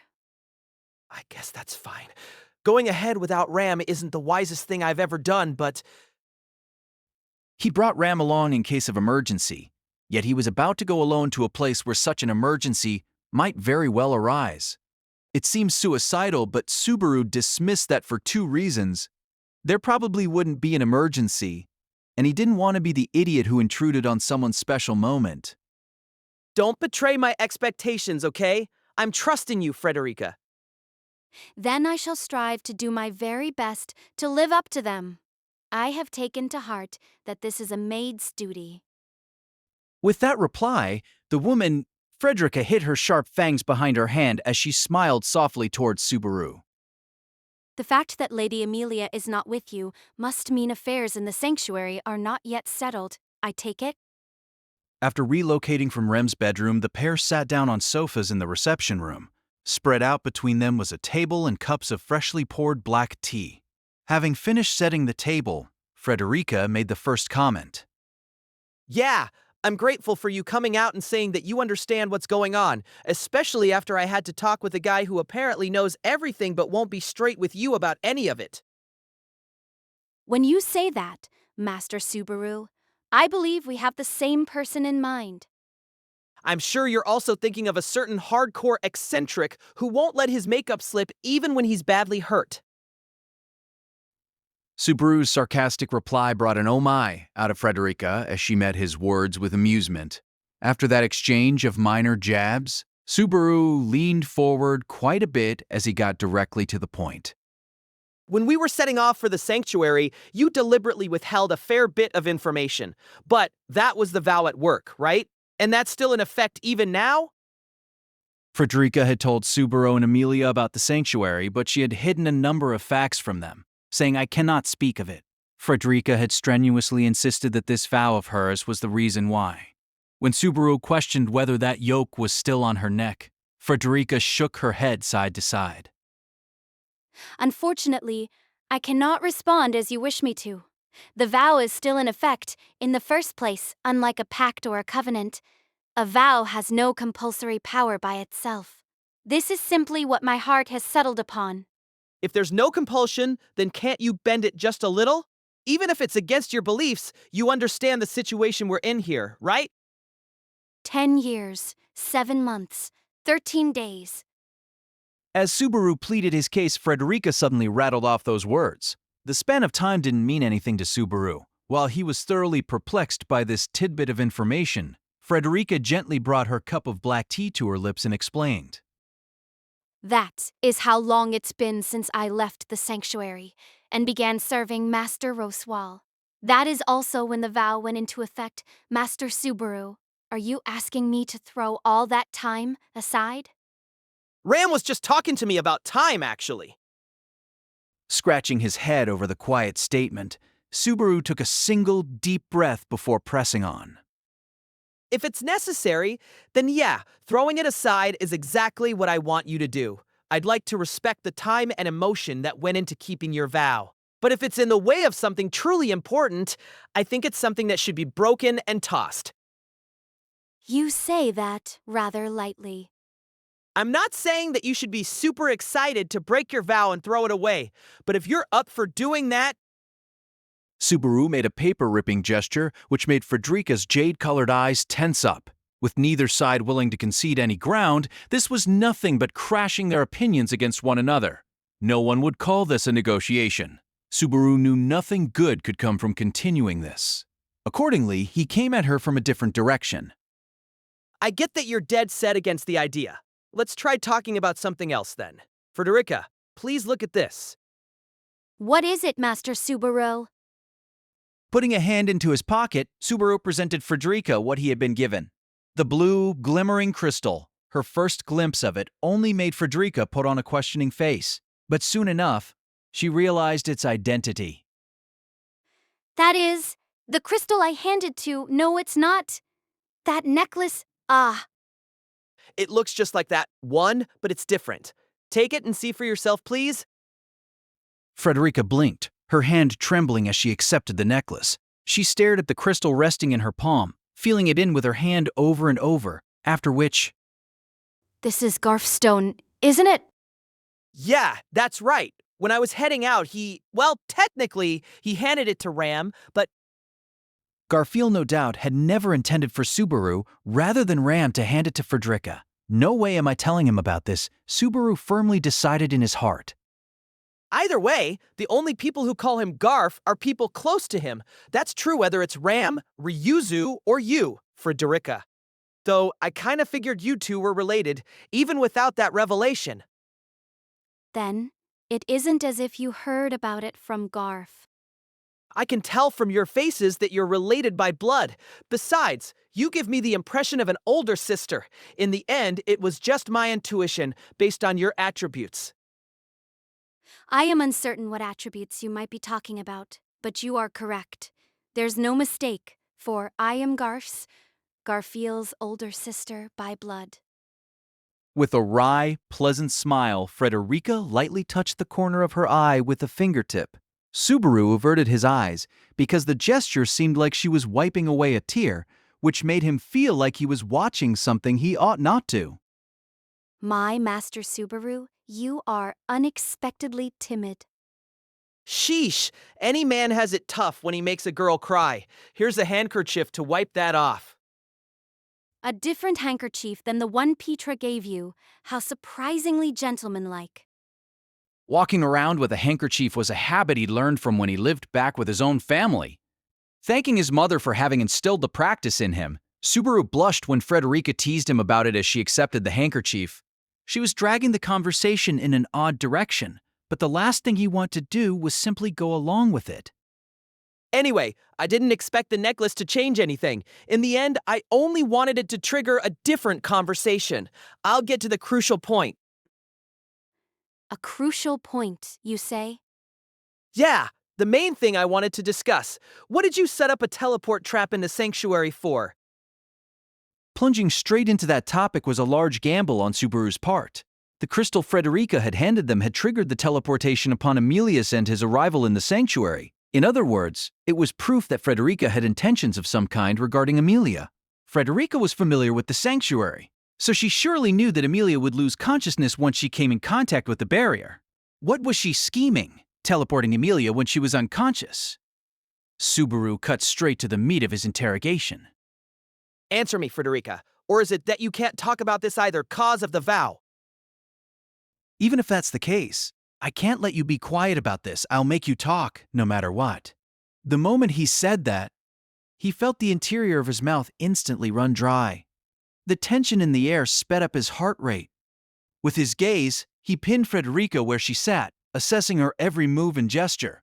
He knew it was a risk to approach the crux of the matter without Rom present, but Subaru was seen as weak and underestimated by many. At the very least, if he could wring out a little information so he could piece everything together. Master Subaru. While Subaru studied her, stiff all over, because of his enormous gamble, Frederica curtly called out his name. Subaru's only response was to watch her even more intently. His black eyes met her jade eyes head-on, when, What do you mean by teleport? Air? the sincerity of Frederica's question made it seem like a question mark floated above her head. Her reaction left Subaru flabbergasted. Even if you look at me like that, I honestly cannot tell you something I do not know. Wait, you can't fool me. If you don't know anything, then my whole premise goes out the window. Don't know if I should call them the conservative faction or the stay-at-home faction, but you're cooperating with people from the sanctuary, right? Conservative? Stay at home? What are you talking about? Could you please explain from the beginning? Me. Explain to you what's happening with the sanctuary. For Subaru, seeing Frederica not understanding a single thing he had mentioned so far was truly a thunderbolt from a clear blue sky. To begin with, the whole point of this conversation had been to question Frederica about various things in the sanctuary that she had to have known. And yet, Subaru realized their positions were reversed. This isn't an act, right? Seemingly clinging to hope, Subaru stared at Frederica, but she shook her head with a look of pity. Her gesture destroyed the last foothold Subaru had remaining. Of course, he couldn't take everything Frederica said at face value, but even with that in mind, it really didn't seem like she was lying at all. DeRusso, meeting Frederica one-on-one without Ram, suggests you truly have no need for your life. The door to the reception room opened in grand fashion at the same time they heard that remark. Crossing the threshold was Ram, haughtily folding her arms. After sighing slightly, she addressed an astonished Subaru. In the end, your speculation was wildly off the mark. You are so pathetic I can barely stand to look at you. Yeah, sorry about. Hey, wait, didn't that wild speculation about Frederica maybe cooperating with the stay-at-home faction in the sanctuary come from you to begin with? I said it was a possibility, nothing more. You really should find more constructive things to do than fixate on finding fault in others. It just ain't fair. Subaru clutched at his head, forcibly trying to sweep away his embarrassment, but Ram paid no heed whatsoever. She boldly sat at Subaru's side, bringing his untouched black tea to her lips. It would seem that your skill at making tea has not improved in my absence. Even though pouring tea is my specialty. What an uncharming girl you are. I do not need to be charming. Ram is plenty cute enough. Any more so, and the world would be imperiled. Truly, your tongue is as sharp as ever. Goodness, how very like you. Though she showed her fangs as she shouted angrily, Frederica's final words oozed with softness, and while Ram's face was unchanged from always, it was instilled with just a faint whiff of affection. This conveyed to Subaru how they had been colleagues for a long time, or perhaps it reminded him more of people who had been friends from a rather young age. Though you may not have been away for very long, you are still in good health?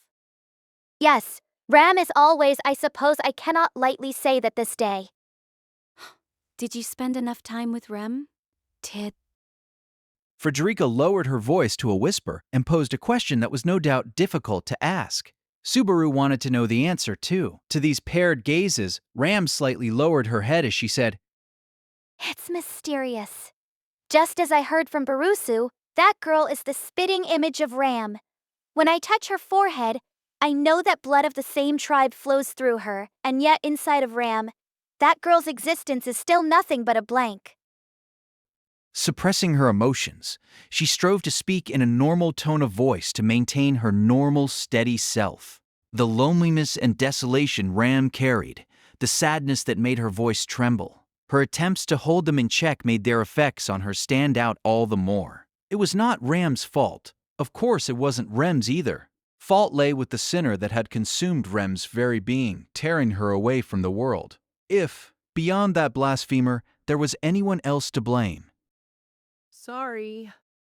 Barusu? Why are you apologizing? I didn't want to make you meet Rem like this, but Subaru was insufficient. He was fatally, idiotically insufficient. That was why he was helpless to help the sisters meet except this way. If Ram was hurt as a result, it was none other than Subaru who ought to bear that blame. so I'm sorry. It's not something that you'll forgive even if I apologine ee. Stop making such a suspicious face. It degrades an already almost worthless man, though I suppose I am too late to do anything about that. Mid-apology, Ram's hand stretched forth and mercilessly pinched Subaru's cheek. When Subaru let out a lament at the amazing pain, Ram snorted, "Ha!" and let a laugh slip out. Do not go making that face. It is as if you decided you were something important to Ram and Rem, lowly Barusu. You said it yourself. I really am a lowly. Ram has no interest in Barusu's feelings of guilt. At the very least, she doesn't blame Barusu in the slightest. Do not insult Ram and her little sister by wallowing in tragedy all by your lonesome. Thrusting a finger at his forehead, Ram made a truly Ram-like statement as Subaru's mouth flapped open and closed. You don't even remember her, but you act like Ram's older sister all of a sudden. It is quite mysterious. Though I have no memory of her, I am very firm about holding such a position. It would seem Ram is an elder sister much respected and loved by her younger sister. This is natural, of course. That way of thinking is seriously big sis of you. Even though Rem's existence had fallen away, Rem's authority remained undaunted. Subaru, conflicted as he was about whether this was a happy or a desolate thing, admired Ram's nobility of spirit regardless. Yes. It is quite clear, even to me, that you two get along very well. I, too, think an unchanged Ram is a happy thing, but the main issue at hand was something else, yes? I suppose so. Let us return to the conversation that strayed due to Barusu, the issue of the teleport. The one Master Subaru was speaking about just earlier, I take it. The atmosphere had been relaxed, but with one word out of Ram's mouth, it tightened anew. Seeing the grave look on Frederica's face, Subaru pointed to the blue crystal she was holding. Let me get to details then. The crystal you gave to Amelia reacted to the barrier, triggering a magic teleport in the dragon carriage, one that rather conveniently launched its victim directly to the tomb. Teleport to the tomb. Oi? And was Lady Amelia all right? Fortunately, she was, thanks to Subaru's sacrifice. A noble deed by his standards. In other words, I was teleported in Amelia's place. I'm all right, though. Ram accepted more tea as Subaru did a little dance on the spot, demonstrating that he was in good health. The sight made Frederica forget to cover her mouth with her hand, openly displaying the shock on her face. With this, it was finally established that Frederica really hadn't been involved with the crystal causing the teleport. But if that's so, what did you give her the crystal for? According to Rosewall, what you need to get into the sanctuary is the correct path. Having an object doesn't make you qualified. You can't speak because of the vow, I figure? If so, that is a poor excuse. Frederica. Anticipating Frederica's hesitation, Ram unleashed words so cold they made Frederica bristle, but she immediately nodded. It is true, as you say. That is not a topic of conversation that may pass from my lips. So you chose to rely on that poor excuse anyway. Still, that cannot be the end of the matter. Hey! Ram, wait! Frederica stubbornly refused to relent. Seeing Ram's reaction to this made Subaru nervous. After all, Ram had stood up, her hand gripping her cane. It was short and slender, apparently made of wood. The cane was her weapon, which she lovingly employed when she was casting magic. Don't get ahead of yourself. We were just talking peacefully. What gives? All of a sudden? You are too lenient, Barusu. Frederica will not respond to the question. Her rebellious intent is clear. Frederica wouldn't do something that's stupid, and you're the one who said that. Her conclusion was too hasty to be called decisive. In fact, it was Ram herself who had most trusted and defended Frederica's nature as a person. Then why are you... We shall restrain Frederica and bring her with us to the sanctuary. By doing this, we shall flush out the one giving Frederica instructions. Actions are more certain than words and produce faster results, too. Well, you've got a point, but you can't think it'd go that smoothly. With an unyielding posture, Ram was essentially saying, "We'll tie her up if that's what we have to do to find answers." But if Ram resorted to such measures, Frederica would surely resist. If it came to that, it might not be the way he'd imagined it, but they would indeed be unable to avoid an undesirable battle nonetheless. Faced with Frederica's silent posture, a part of Subaru wanted to do just that, but Even so, I don't want any bloodshed. Frederica, your being quiet is part of the pit. If you wish to take me with you to the sanctuary, I shall not resist. You see, even Frederica saying stuff like, what? Subaru, his face pale from the explosive situation, was flabbergasted at what had just entered his ears. However, to an astounded Subaru, Frederica calmly kept her posture straight as she explained further. I am saying I shall yield to Ram's judgment. If you wish to take me to the sanctuary, that is fine. Though I do not understand how this would accomplish your objectives. Why you won't resist? Why? What's the meaning of? Quite a slow learner you are. Standing beside Subaru and bewildered to a comical extent, Ram sighed, pointing her rod at Frederica before continuing. Frederica cannot break her vow of her own will. Therefore, if Barusu drags her off by force, it cannot be helped. Such an excuse is required. The part about me dragging her off by force sounds unlikely, but you're fine with this. The suddenly cooperative attitude that had sprung up between Ram and Frederica had thrown Subaru for a loop.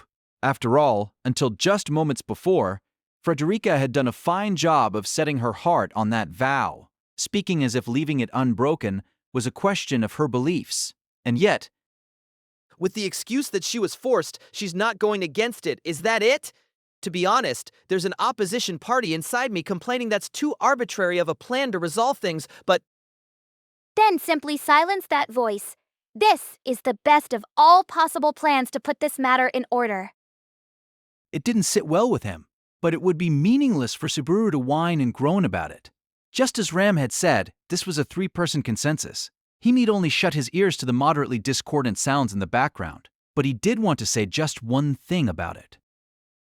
even though you didn't arrange it in advance, you two sure were on the same page. But of course, we have known each other for nearly a decade. Hearing those perfectly matching replies, Subaru completely took his hat off to them. And with that, the situation had well and truly been sorted out. First, barring the possibility of her being an actress of exceptional skill, it seemed that Frederica had absolutely no involvement with the teleportation incident. Her circumstances for remaining silent because of the vow would surely become clear if she went to the sanctuary. In so doing, they would also be able to expose the mastermind trying to infiltrate through cracks in the camp's framework. Hiding the teleportation and then instructing you to keep it secret, when I put it like that, the guy you made a promise to has the worst personality ever. I suppose so. Even I cannot willingly obey instructions that make a fool out of me to this extent. It is said, the Empire makes you carry lead as heavy as your deceits. What'd you say? It is a Wallachian empire saying, it expresses that nation's cold view toward Decep. What is it? Nah. It's nothing. Just thought that blood will tell, huh? Frederica seemed proud of her knowledge, but Subaru's reply was only accompanied by a lukewarm expression. He felt like he'd gotten the answer he wanted, if not quite in the way he had intended. Either way, getting Frederica's cooperation, even if in a roundabout way, is a big win for us. Thanks to that, I think I can toss away the extra misgivings I had inside of me. Extra misgivings. Basically, I thought that if Frederica did turn out to be hostile and the mansion was under attack, that'd be a huge disaster. Frederica inclined her head, looking like she had not the faintest idea pertaining to this disaster he spoke of. That state held with nothing of the disaster, not even E for Elsa, escaping her lips. Based on the reaction of the Frederica before his eyes, it seemed safe to assume there were no ties between her and that butcher. If that was so, they had to get away from the mansion with all haste and draw up a plan to deal with that black-robed butcher. Subaru knew her attack was coming. That would let him seize the initiative, giving them time to concentrate their forces, encircle her, and take her down. That's another reason I want to pull out of the mansion. There's no time to lose. We march Frederica along, grab Petra, and go. And if we pick up Rem and one Biko whose current location is unknown, then At least for the moment, they could escape the peril that was about to befall the mansion. Seeing that beacon of light, Subaru felt like he'd found a compass pointing a way out of the darkness. Oh my! I would prefer if you weren't so cold. Right as Subaru was counting on his fingers the various things he ought to do, a glossy voice violently brushed against his eardrums. Instantly, Subaru's heart beat louder, accompanied by pain that made it feel like his heart was being rent asunder. Looking like he'd been slapped, he turned toward the reception door entrance, and there stood a figure he knew well. She had black hair in a triple braid, lavish black clothes that exposed a scandalous degree of skin, and deep, captivating jet-black eyes that seemed to pull you in. Black. She was the very epitome of pitch-black bloodlust. Her familiar beauty and a devilish face he'd never wanted to see again suddenly blotted out the light of day with her dark presence. Now, let us fulfill our promise. Shall we? These words spoken, the bowel hunter charmingly licked her red lips, a prelude to the slaughter to come. Instantaneously, Subaru got the sensation that time had simply stopped. It was an odd feeling, but he remembered having that sensation before. When his life was in danger, his brain's survival instincts kicked in, urgently trying to keep its body alive. From there, things would be decided in seconds. Why was Elsa there? He had no time to ponder such a question. It was not why he needed to think about, but rather, how. Calmly, to the extent possible, he tried to grasp the situation he was in. On the one hand, the black-robed butcher was in the doorway. On the other hand, inside the room, Subaru and Frederica were sitting on sofas, and Ram was standing rooted to the spot, cane in hand. But they were not the only ones present. Petra was there. Elsa had made the young Petra stand right beside her as she opened the door. A blade rested against the girl's throat, and her round eyes had large tears welling up in them. He understood. She'd led Elsa to the room. Elsa forced her to, forbidding her even from crying. Right then, there was surely a vortex of fear wildly swirling within Petra's heart. Her life was in danger. She'd been made to lead Elsa to Subaru, and the others. She wanted so desperately to cry out, "Help me!" Frederica, Ram, Subaru. With a quivering voice, Petra called out their names. What could he do for that voice? He wanted to nod to let her know to rest easy, to tell her it was all right for her to cry. Run. Instantly, Petra shouted not "help me," but "run," stoking a searing hot fire in the trio's hearts. For Subaru, it was because he recognized the great threat. For Ram, it was the butcher's ghastly aura. And for Frederica, it was seeing the girl's tears. Thou fulla. In a show of force, Ram raised her cane and unleashed a blade of wind at maximum velocity. Mana coalesced into an invisible slash, tearing its way toward the leisurely standing Elsa. The blade of wind could not be stopped with physical force. However, What a refreshing breeze. But the sunlight is gentle today. You needn't be so considerate. Elsa maneuvered her nimble upper body, evading the wind blade of certain death. The figure in black dodged a continuous series of attacks with great ease. It was as if she could read the wind. No, it wasn't merely a figure of speech. Ram had launched her attacks in such a way as to avoid Petra, who had been taken as a hostage.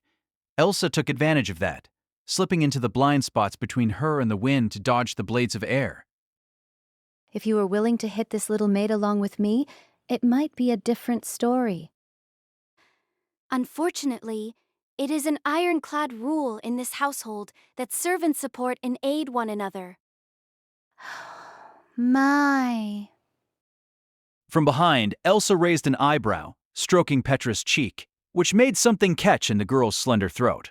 Both of Frederica's arms whipped out as she leaped into close combat, apparently aiming to tear Elsa's torso asunder. The five-fingered strike was similar to the martial arts move known as a tiger claw. But there was one simple difference. The two arms Frederica was attacking with had transformed into genuine bestial claws. Her slender, pale fingers changed shape and became the talons of a tenacious, ferocious beast, and both of her arms were now wicked implements for the rending of flesh. Partial transfiguration, demi-human blood. Yes, delightful. Thank you for the unwanted praise. I can do this too. Petra! With Elsa overjoyed by the unexpected clash, Frederica lowered her stance in front of the butcher. The instant she called out Petra's name, the girl's round eyes flew open. As the girl stood still, a golden sash seemed to stretch before her. It was a slender animal tail, covered with golden fur stretching from the back of Frederica's skirt. The instant she understood that, Petra leaped toward the tail. At the first touch, Frederica used the tail to yank Petra close, pulling out of the butcher's range with the girl in tow. When Petra leaped away, Elsa tried to close the distance with her blade, but Ram wouldn't allow it. Fly into pieces. Robbed of her hostage, and thus her safety zone, Elsa was enveloped by wind. Spherical wind blades expanded to cut off her escape route, converging on their prey in the center all at once, the surrounding gale blowing savagely. It was certain deft timing. Fresh blood spattered about, and there was no doubt the wind had bitten into Elsa. But Her arm! Ah, ow, ow. I thought I was going to die. lifting her cruelly gouged out arm aloft, Elsa lit the blood trickling from the terrible wound. It was a painful-looking injury, but that single arm was the only damage she had taken. Elsa must have used her arm as a shield while the blades of wind flew in, minimizing the damage. At a glance, it seemed like a reckless choice, but it had very much been the optimal course of action. You are a detestable woman. I rather like you, Miss Medium-Sized Maid. When Ram spat a scathing comment, Elsa shifted her kukri around with her intact arm. One by one, the dully gleaming knife blade displayed the faces of each of the four in the room besides Elsa when she said, A man and 3 women, mates large, medium, and small. I shall line you up on the table and compare what is inside your bellies. A pickup line even worse than Garf's. In that case, Baruso. I'm on it. His silent observation of the situation up to that point was not because he lacked the power to intervene. Of course, that was a plenty good reason, but more importantly, he had been calculating the right time. Time to play the trump card he decided to use in advance should he encounter Elsa. Shema Ak! He was weaponless, with no means of striking back, with inadequate preparations and resolve, and he was engaged with an enemy defying all expectations. However, the least he could do was take advantage of the best card in his very meager hand. He fired up the imperfect magic reactor inside of him, causing the blood coursing through him to light up from its heat. "Don't use it," warned Ferris's voice in the back of his head. The instant he crushed his hesitation between his molars, black mist explosively flooded out of his right hand. Less a shadow of the light and more a thick, all-consuming darkness. The black-attired woman that was his target was swallowed whole. Through the power of magic, the spell's victim would plunge into incomprehension, robbed of its powers of thought and movement. How's that? If you can climb over that wall of oblivion, then Managing to cast his magic exactly as intended, Subaru let fly with some caustic words, and the next moment, it arrived. the Ga! Ga! With the sound of something being sliced apart, nearly unendurable pain exploded in the center of his skull and torso. The excessive pain blew Subaru's thoughts away. As he screamed, his vision was dyed in a mix of red and white.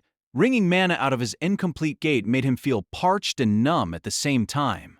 Agony came crashing down on his soul.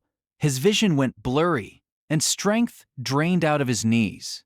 At that rate, he'd lose his grip on reality, and with it, his mind. Subaru! A moment before plunging into darkness, a distant voice and the touch of a palm connected to his mind. His dimming vision beheld a teary-eyed Petra right in front of him. Her voice was making his heart burn hotter. He had no time to yield. For a brief moment, he forgot the pain that was shredding his nerves and chipping away at his soul. During the time that the bluff was effective, Subaru grasped her hand back. We're pulling out. This will get a little rough. Hiya, and Miss? When Rem swiftly decided they must retreat, Frederica put a hand around Petra's waist without hesitation. Then, her remaining arm pulled the wobbly Subaru against her chest as well. It was a soft sensation. At safe time, I'd like to appreciate this more thoroughly. As if I'd let you touch me normally. Anyway, out from the window. Subaru, still moaning from pain, made a joke that earned a blunt reply from Frederica as she headed to the back of the room. If she broke that window, they'd be able to jump down all the way to the mansion courtyard. The Shamak smokescreen wouldn't postpone things for long. Instant assessments, instant decisions, and instant actions were required at that moment. Ooh. When Frederica crouched down, Subaru realized something soft had hit his back. Something felt wrong from around his left shoulder and shoulder blade. Breathing hard, he twisted his neck to check. Something like a skewer was sticking out of it. The lingering shudder of the long, slender object was proof that it had hit only moments ago. Countless similar objects came flying from the direction of the black haze all at once. Frederica. He shouted. It didn't come in time. A flurry of sounds followed as the sharp, glimmering surge sank into soft flesh. His Belfulla. The roars of a demon and beast layered atop one another as a blast of wind blew them out of the reception room. Clearing the reception room, Subaru and the others fell straight toward the mansion courtyard. The expected blow from the fall never arrived thanks to an exquisite performance by Frederica, landing on the grass from the second story with Subaru and Petra under her wing. But the cost of the retreat had been unexpectedly high. Miss Frederica. Thrown by the landing, Petra raised her voice into a near shriek as she rolled on the grass. Her gaze was on Frederica, down on one knee in the yard with skewers stuck in her bloody back. I underestimated our opponent. Frederica was making labored breaths as slender skewers rose from her back like a mountain of swords. The skewers were nearly 8 inches in length, and more than a few had doubtless reached her internal organs.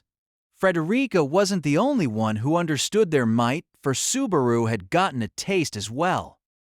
Oh, pull! Shit, she's like Julius, an enemy that Shamak doesn't work on. Surely not. She simply threw them past of the cloud of darkness. She has exceptional intuition. Subaru wailed at the skewer impaling his right shoulder as Ram stated her thoughts.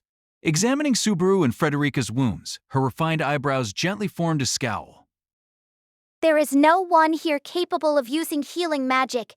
If I remove the skewer, you will die of blood loss. I don't have the courage to touch or even look at it twice, let alone pull it out. Did you get Elsa? I blew the entire room away, but I didn't get the sense that I hit her. We cannot be optimistic. Damn it all. I thought I'd bought us a little time at least. Gritting his teeth at Ram's reply, Subaru quietly lamented that no one present was suited to treating their injuries. Previously, Rem had healed his wounds, and Beatrice had healed graver ones still. That was when he belatedly realized it. Rem and Beatrice are both. Both were still in the mansion, and Elsa was right there with them. At that point in time, the idea of running vanished. He couldn't distance himself from the mansion with both of them inside. If we don't save the two of them, burning with the pain of his wound, he thought at full speed, examining their options.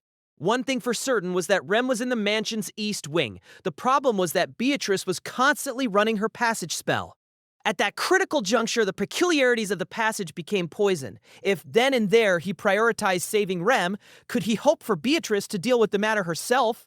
Considering the capabilities of the passage, that was without a doubt another potential plan.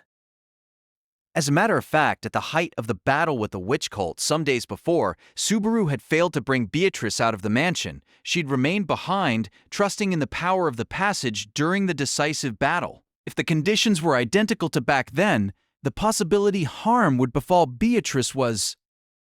Am I stupid? No, I am stupid. The situation's totally different from last time. The witch cult's objective and Elsa's objective were fundamentally different.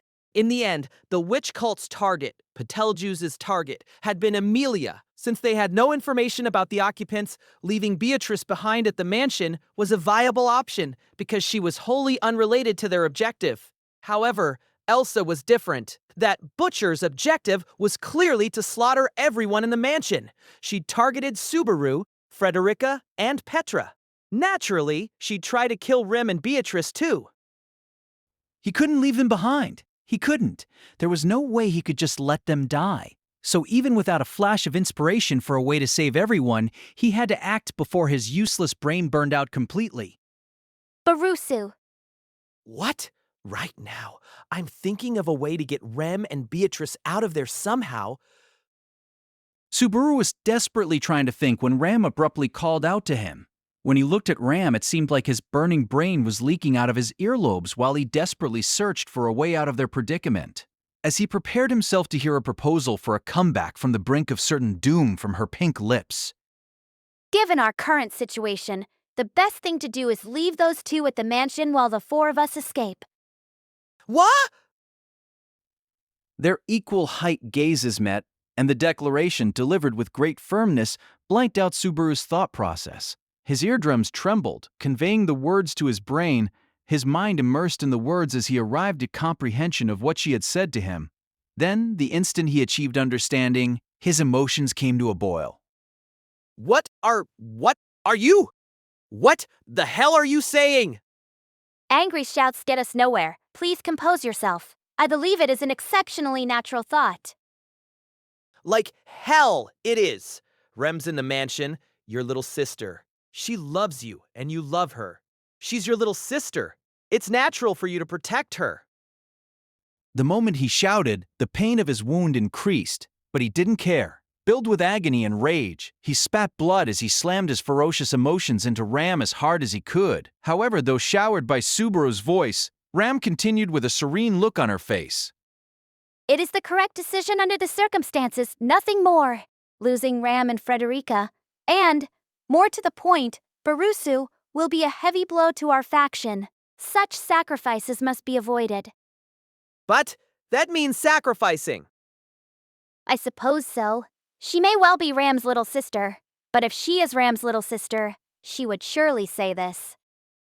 To Subaru, at a loss for words due to fierce emotion, Ram paused. Then, she pressed on. Please, sacrifice Rem for Master Rosewall's sake. The instant he heard those words, Subaru felt something inside him being smashed to dust. It was a blow rivaling the cracks in his incomplete magic user's gate. No, it caused a greater impact than even that, shaking the soul of Subaru Natsuki to its very foundation. I didn't. This isn't why He hadn't brought Ram and Rem together so that she could speak such words to him. All memory of Rem had been erased from the world, and nothing of her was left inside of anyone. Even so, if the twin sisters, sharing mutual love and even their souls with one another, yet existed, something of her had to remain. That was the faint expectation Subaru clung to, something he could not even call a hope. That was what he carried within him when he brought Ram back to the mansion. He didn't know the result would be Ram saying to him the words he never wanted to hear. In this world, Ram, even you won't be on Rem's side. This was perhaps the greatest sorrow he had known since Rem's existence had been taken away. After all, Subaru knew just how much affection the sisters, Ram and Rem, held for each other. Both of you, this is no time for us to be arguing. Subaru was reeling while Ram's pink eyes were utterly lucid. One shout from the gravely wounded Frederica interrupted their exchange. In the current situation, allowing a verbal argument to chew up even a couple of seconds could prove a fatal loss of time. Cool your heads, both of you. How can you argue at a time like... Ram is perfectly composed. Barusu has merely worked himself up all on his own. Frederica, surely you too understand whose view is justified and whose is not. Certainly, Ram. You are correct. I shall not say you are mistaken. Speaking quickly, Frederica acceded that Ram's assertion was properly justified. When she took that position, it seemed Frederica, too, was of a mind to leave Ram and Beatrice behind, putting Subaru on the brink of despair. But before he could cross that precipice, Frederica continued, saying, However, I think we should rescue both of them. Are you sane? Yes, of course.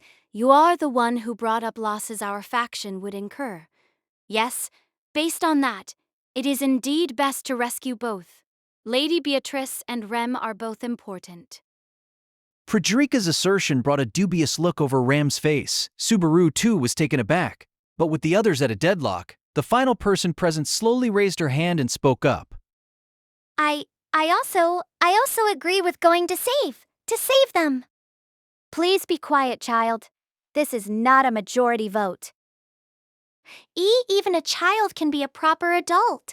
Miss Frederica says I'm more helpful than Miss Ram. Under Ram's cold glare, Petra did not retreat even one step as she pushed her own view. Pressed into silence by the teary-eyed retort, Ram shifted her gaze toward Subaru and Frederica. Are you saying we have a chance? We know where Rem is. Finding Beatrice is my job. I suppose so. Barusu and Lady Beatrice do get along so very well. Since I'm trying to persuade you, I'll let that one go this time. Though hardly at her wit's end, Ram made a show of carefully considering the trio's views. Of course, at that late juncture, even Subaru could not help but acknowledge which plan held the greater odds of survival. However, what meaning did survival have if Rem and Beatrice were sacrificed for it? It was meaningless. If that was the form the updated world took, it was better if...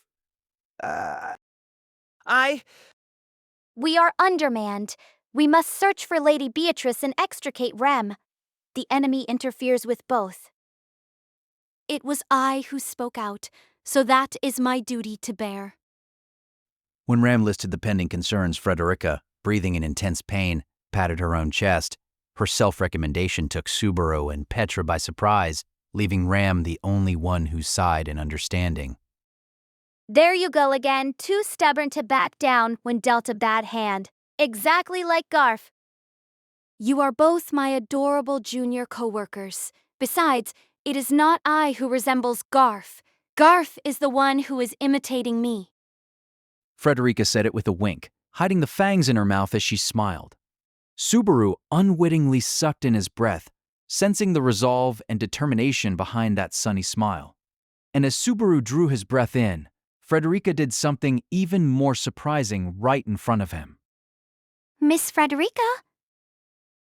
Petra was struck with wonder, but that was a natural reaction. Frederica put a hand to her blood-ridden maid outfit, violently ripping it apart. Her pale flesh, blood-stained and covered in a light sweat, became exposed. The spectacular force of the move made Subaru see a part of her underwear, something that made his eyes bulge in spite of the emergency situation. This may surprise you, but please do not raise your voice. With those words of warning, the half-bear Frederica knelt onto the lawn. Then, she put Garfield's necklace around her own neck. An instant later, the very air grew taut. Had there been no warning beforehand, Subaru might not have been able to keep himself from crying out in surprise.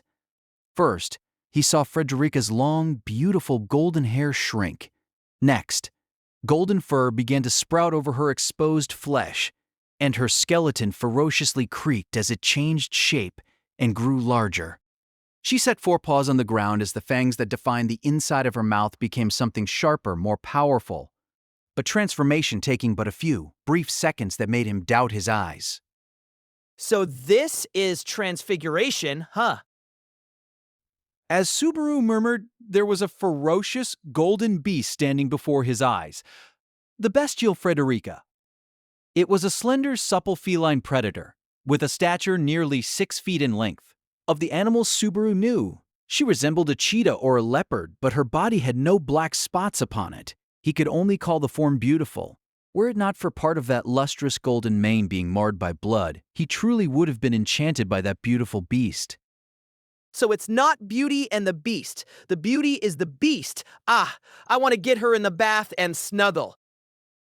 I categorically reject the idea of bathing with you. Subaru, trying to conceal his unrest with his flippant tongue, gaped at the face of a ferocious beast, seemingly ready to roar. Subaru was surprised on 2 levels that the tone of voice was that of the pre-transfiguration Frederica. I remain myself. Though my appearance has changed, I am completely rational.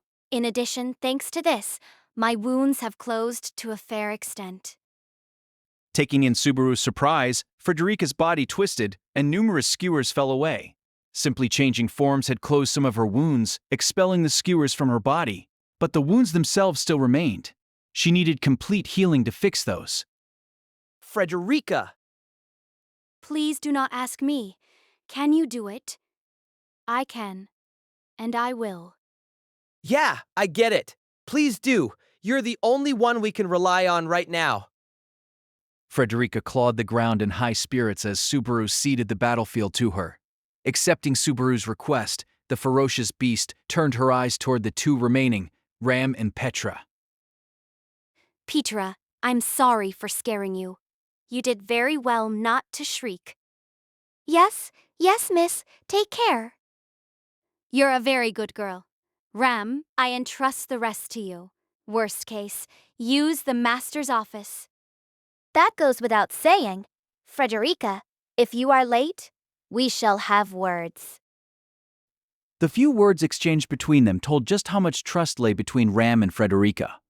Finally, Frederica looked overhead at the freshly broken reception room window through which they had fallen. With the crystal necklace hanging from her large neck, the ferocious beast bared her lion-like fangs, ferociously crouching down.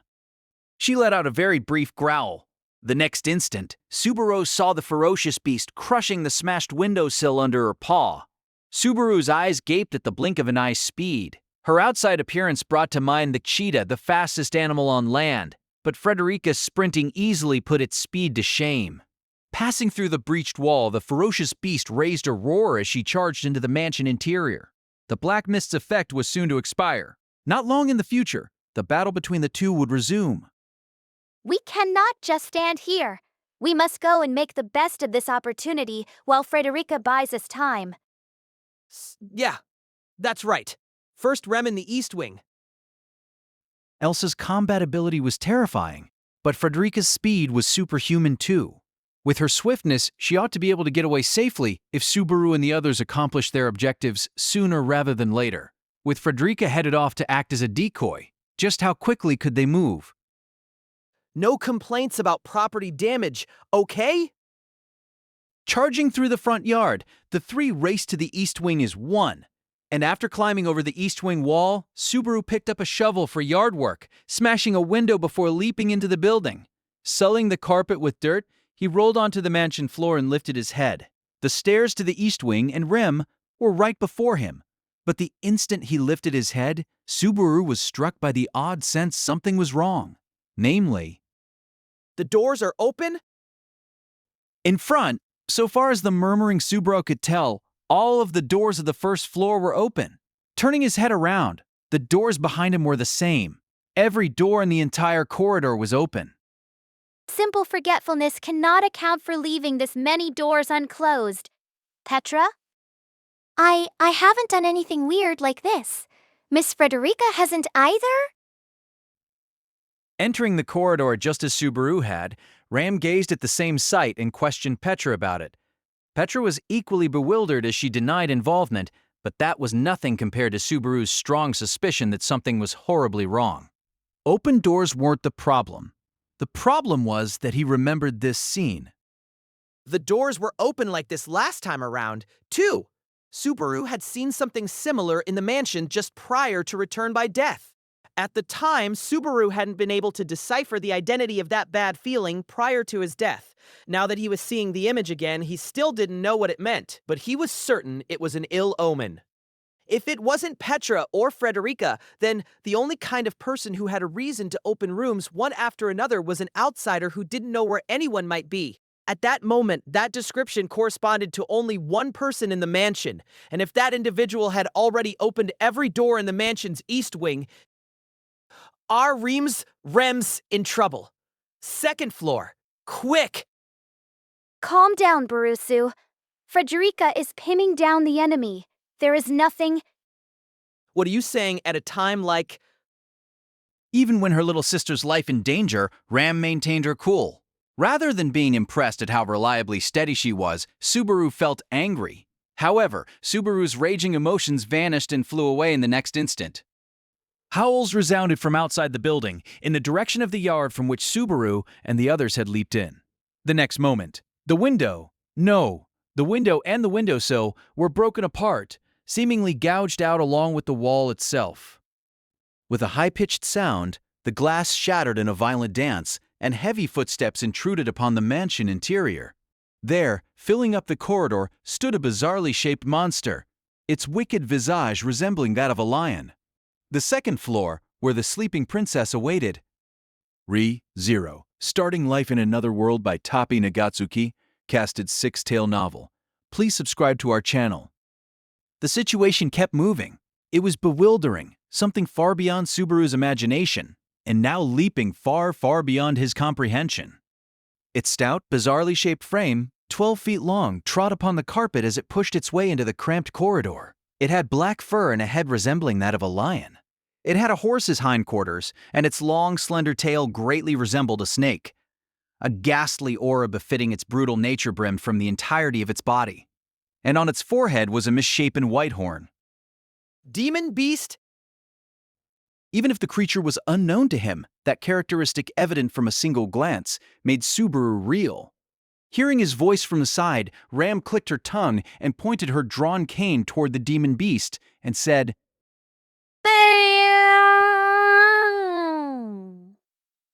Fulla.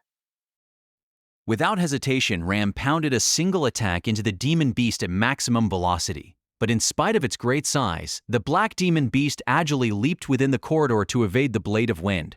The slash of raging wind grazed past, minimizing the damage before it tensed, bellowed and charged. Subaru, this way. Subaru was frozen stiff before the charging demon beast when Petra pulled him by the arm, practically throwing him into the room right next to them. A moment later, Ram leaped into the same room, violently closing the door. Stand back. Her sharp voice and her arm shoved him deeper into the room. The next instant, a monster claw broke the door with ease. The hinges blew apart, and the door split into two pieces as the demon beast leaped into the room. Subaru instantly held Petra close. The room's doorway was for human use, not something the size of the black demon beast could use to get in. However, the demon beast paid no heed, swinging a claw and demolishing the wall as it pushed into the room. Whoo! Wait! Why is a demon beast? This isn't the time. It's here and that's that. Petra, the window. As Subaru raised his voice at the menacing demon beast that had savagely widened the entrance, Ram ordered Petra to open the window. They would escape outside of the east wing they had only just entered. The situation from which they could only flee made him nervous. But amid the chaos, a question outweighed that. It was a strange, unnatural situation. The last time around had had no such turn of events. Over the course of his various experiences with Return by Death, Subaru had changed circumstances a number of times. Along the way, no matter what actions he had taken, the events that were to unfold were the same each time. He thought that was a hard rule. For example, no matter how many times he repeated events, the witch cult never stopped targeting Amelia. For the calamity at the mansion not to have been caused by Elsa Grimhilde was simply bizarre. Elfula. As the irrationality clawed at his thoughts, behind Subaru, Ram's magic sliced into the demon beast's face. It was so focused on enlarging the entrance, it forgot to defend itself as its black lion-like face was smeared with black blood. Reeling, the demon beast abandoned its destruction midway, but shocking resiliency made it extremely difficult to slash to death. Humiliating, having to run from a dim-witted foe like this. Ram insulted the demon beast and rued her own lack of ability as she rushed toward the window. Then, she grabbed Subaru by the collar, leaping out the window. Petra had opened in one go. He felt grass. Having entered the east wing from the front yard, they'd gone out the opposite side of the building into the backyard. Yeah, that demon beast back there! A blockhead, or rather, a guilty-row. Without its eyes, it shouldn't be able to follow us. But that demon beast, it had a horn. Ram named the demon beast, and Petra continued, pointing out something that shouldn't have been there. Yeah, no way a demon beast like that just wandered in here from the wild. Someone set it loose on the mansion. Demon beasts were enemies of all living things, manifestations not of the instinct to fight, but the instinct to slaughter. However, each one had a horn growing from its head. It was said that they learned to obey the person who broke that horn and only that person. Using that characteristic, perhaps, it was possible to make a simultaneous attack by Elsa and the demon beast a reality, But this time, the horn ain't broken. How the heck did someone bring that demon beast in here? It couldn't be. Ram, you know something? Ram reacted as if something had come to mind. Subaru bit down hard, training a sharp eye on her.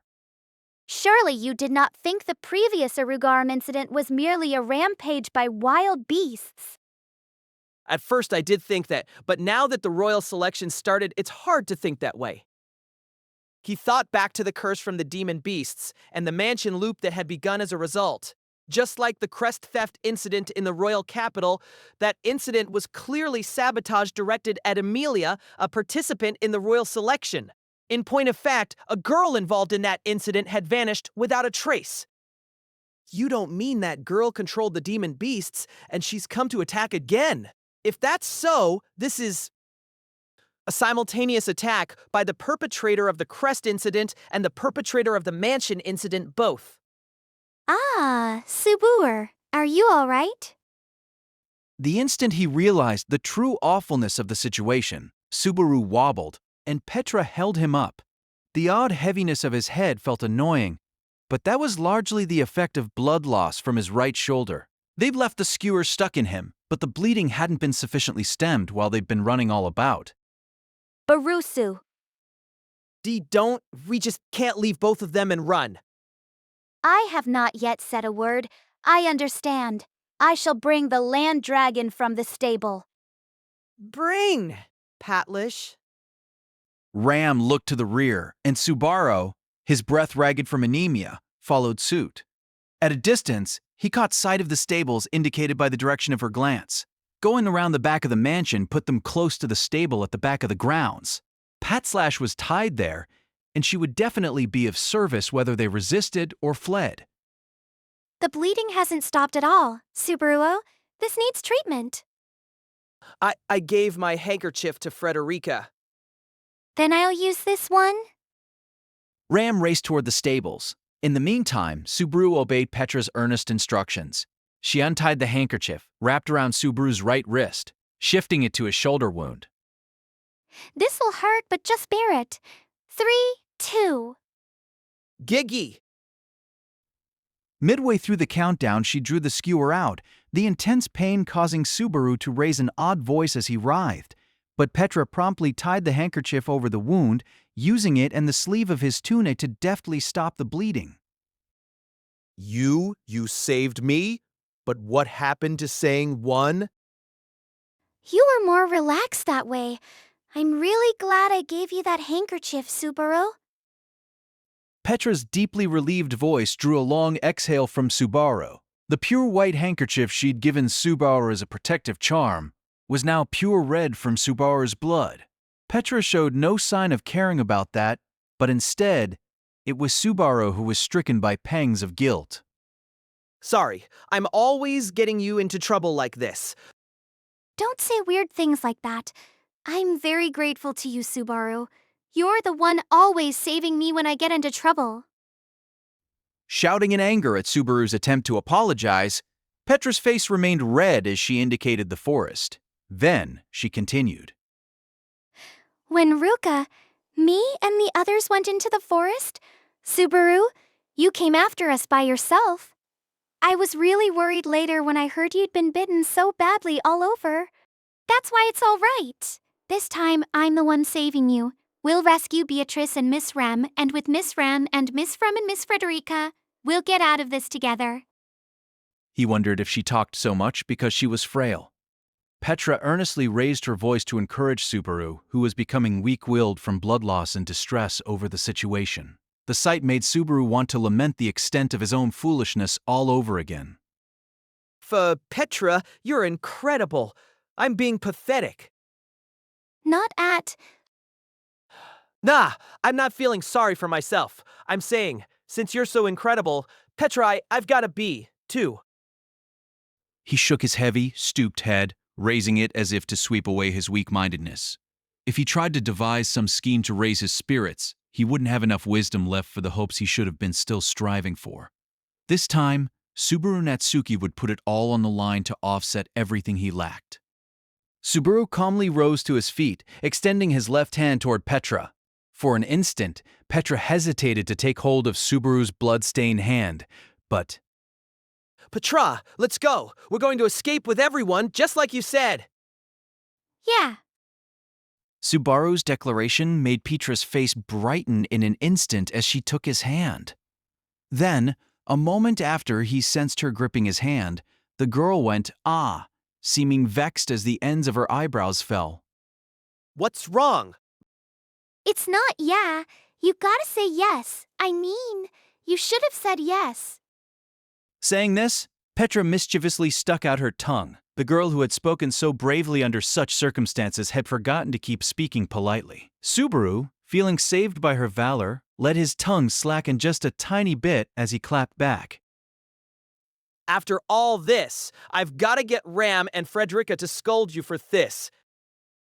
That instant, a roar and a blow from right above him blotted out Subaru's mind with red. His mind was distant.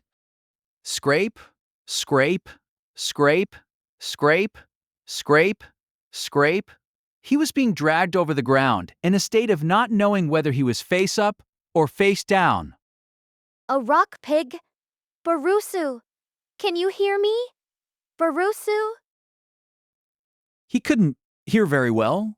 Someone was desperately calling out to him, be it to reply, be it to respond. He couldn't do either very well at the moment. It wasn't just that blockhead. This is my failure. I should have seen it sooner. Do what you must. Ram shall as well. Yes, that's a good girl. Scrape, scrape. The speed increased. The force with which he was being dragged increased, resulting in faster scraping.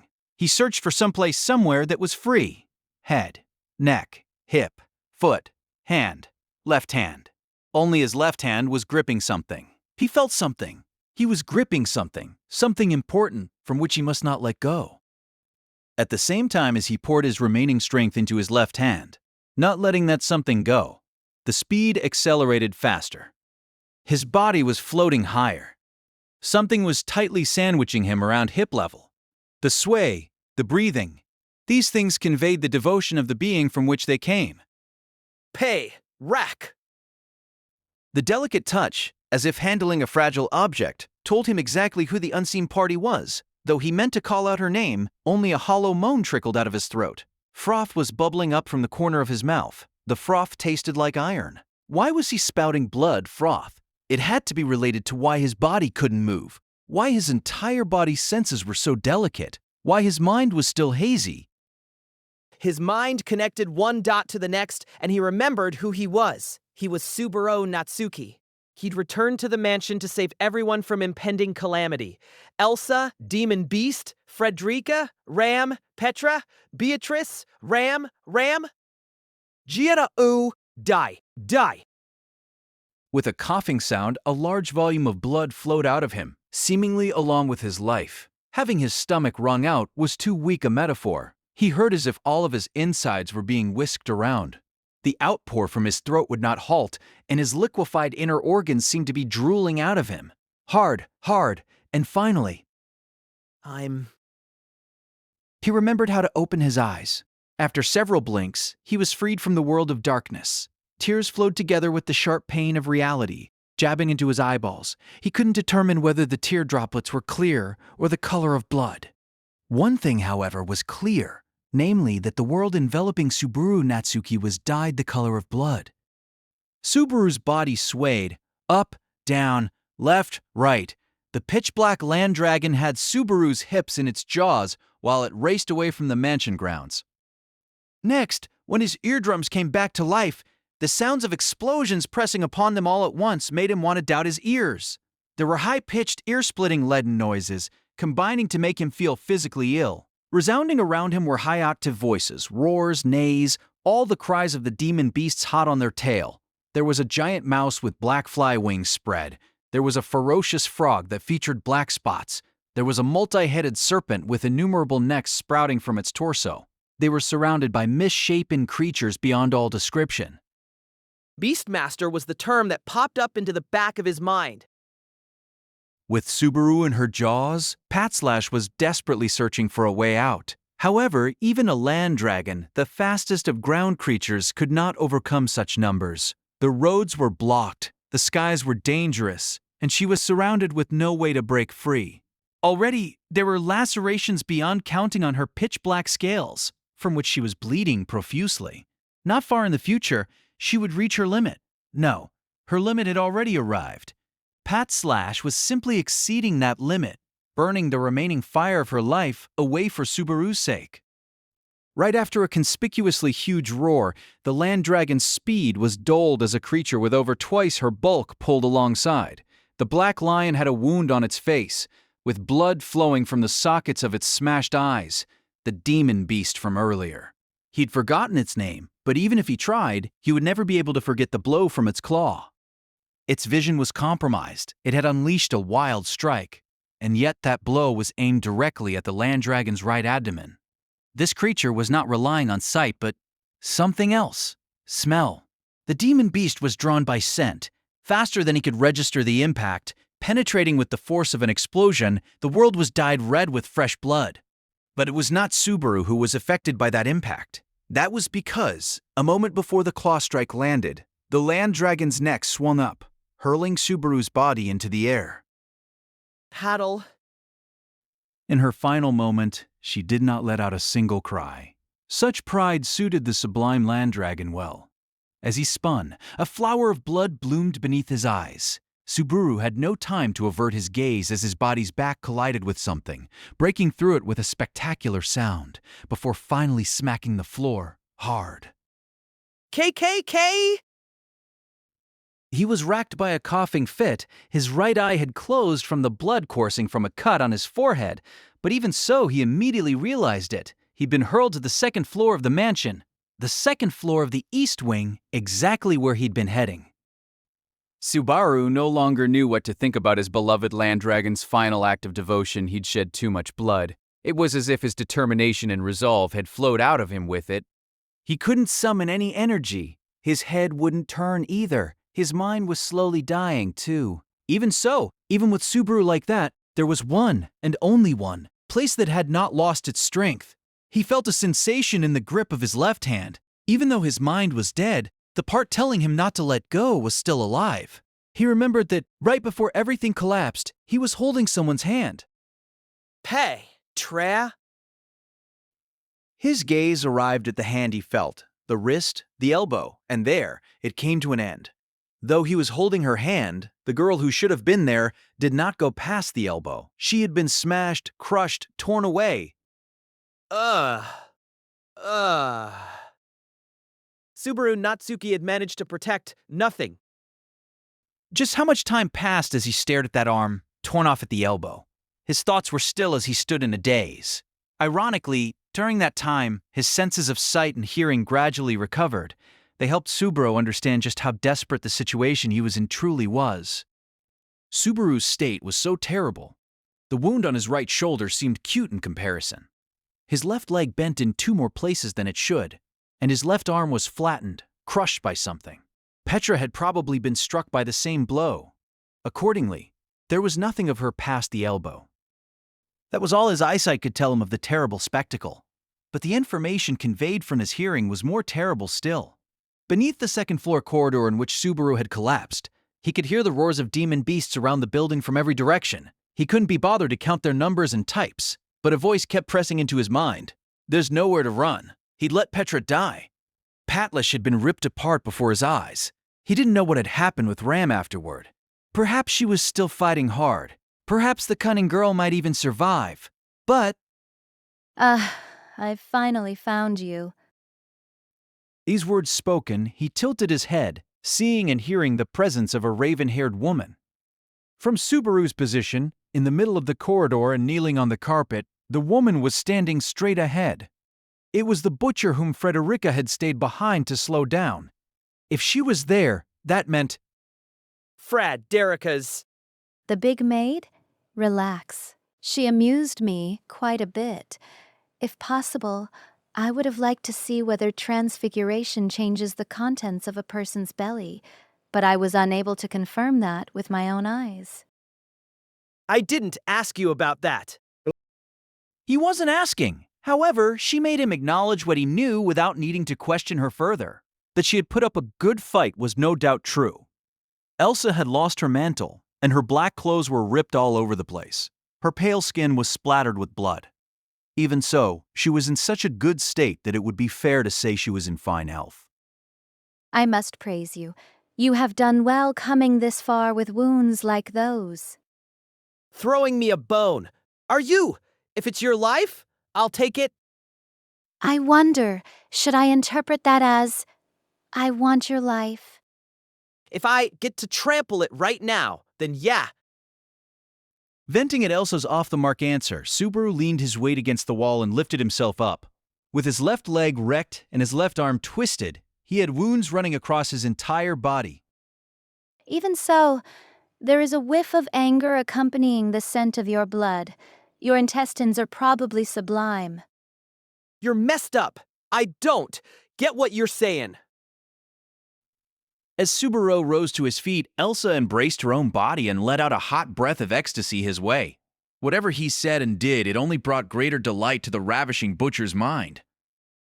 Who hired you to come after us? I shall not speak of my employer. I owe him that much courtesy at least. Your return was earlier than expected. so things worked out a little differently than in the contract. Though Worked out different. it was supposed to be 2 maids and 1 shut-in-erd, and everything was supposed to be timed to coincide with your return. A wry, blood-colored smile came over Elsa as she pointed the tip of her kukri toward Subaru. Her verbal summation of the plan fit with the tragedy that had occurred in the mansion the last time around. At that time, Petra and the others' corpses were probably waiting for Subaru, and the others returned to the mansion. I've heard enough. Shaking his head, he rebuffed Elsa, pressing only cruelties upon him. Subaru's reply made Elsa's refined eyebrows grimace. Is that so? I suppose so. Let us finish this. If this carries on any further, Mary might be captured, and we cannot have that, so I shall console myself with your hot stuff before that happens. All done, are you? Then I shall send you to meet your angels. This spoken, Elsa's posture sank. Running with her posture so low, she seemed to crawl across the corridor. The black figure charged, making a beeline towards Subaru. She was so fast, one wouldn't even think counterattack was possible. But Like hell, I'm gonna just let you kill me. dragging his smashed leg along, Subaru reached the door beside him quicker, the door to Rem's bedroom. His decision made Elsa knot her brows. Even if he fled into the room, it would only prolong the amount of time until the end. Even so, seeing his reaction made her tone down her gloating smirk just a little. There was no longer any way to break through the encirclement.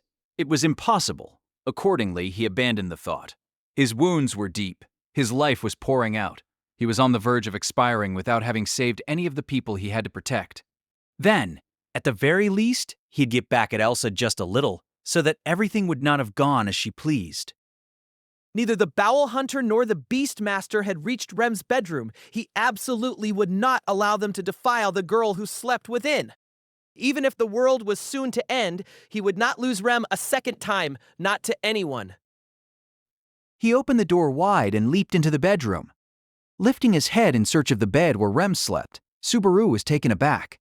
Subaru, resigned to his end, was greeted by the bookshelves of the archive of forbidden books.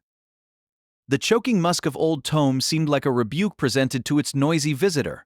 The room's interior was packed with bookshelves that were chock full of books. When that aroma and visual information finally hit home, Subaru realized he had stepped into a different place than that he had desired. And the late realization of that fact courted a most fatal result. Like, why? That instant, Subaru felt he was enveloped by wind. That wind peeled Subaru away from the door, forcefully drawing him toward the middle of the room. With the feet he had planted down non-functional, Subaru, unable to resist, tumbled into the room's center. The very next moment, he heard the great sound of the door slamming shut straight behind him. Wait, please. Lunging for the firmly closed door, Subaru desperately tried to open it, but his will couldn't reach his half-destroyed arms. The ferocious creaking sound only served to fuel his frustration, and as Subaru, smeared with blood all over, turned toward the door behind him was...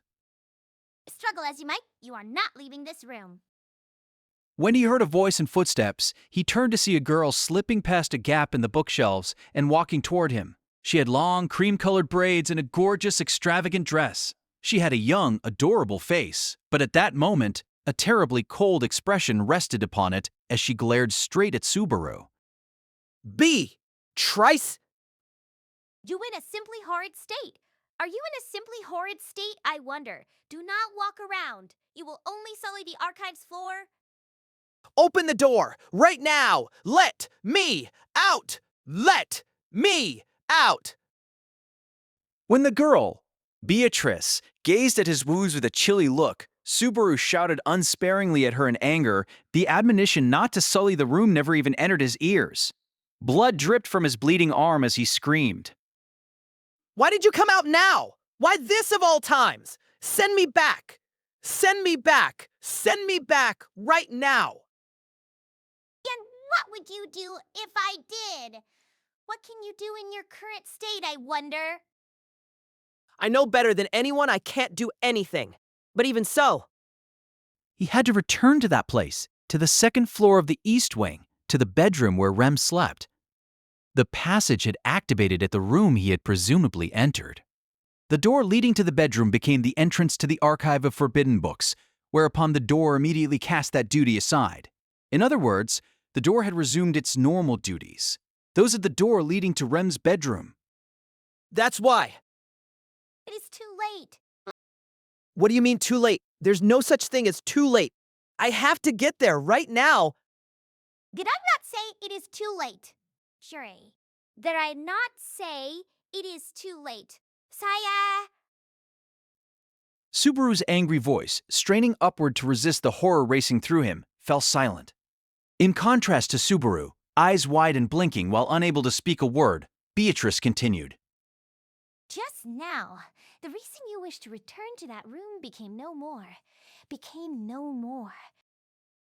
The proclamation left Subaru at a loss for words. Any means of putting it into words had vanished. Beatrice had said it in a calm, composed fashion, but the sheer cruelty of her words asserted their claim to reality and truth. Before he realized it, Subaru had crumpled to the floor right there. His shoulders fell, his head bent down, and there was a ferocious ringing in his ears echoing throughout his skull. He wanted it to be louder, noisier. He wanted it to tear at his brain until it split in two. He wanted it to be bad enough that he couldn't think, so he wouldn't have to understand. He wanted it to tear his life away with it. And yet, What are you doing? haltingly, his voice trickled out. He heard a whisper-like, delicate voice from right beside him. And no! Perhaps I cannot stand to see you in pain. Therefore, I am healing your wounds, out of disgust and nothing else. The girl who murmured her reply was incredibly close. Her palm had a faint glow around it as she held it over his wounds. The light asserted its own existence, gradually softening the unrelenting pain that had been eating away at him. It felt it carry heat into his body bit by bit, mostly his horribly injured left side. The bleeding stopped. The bones returned to their proper positions, the gouged-out muscles attached to them, the slashed nerves. Are you kidding me?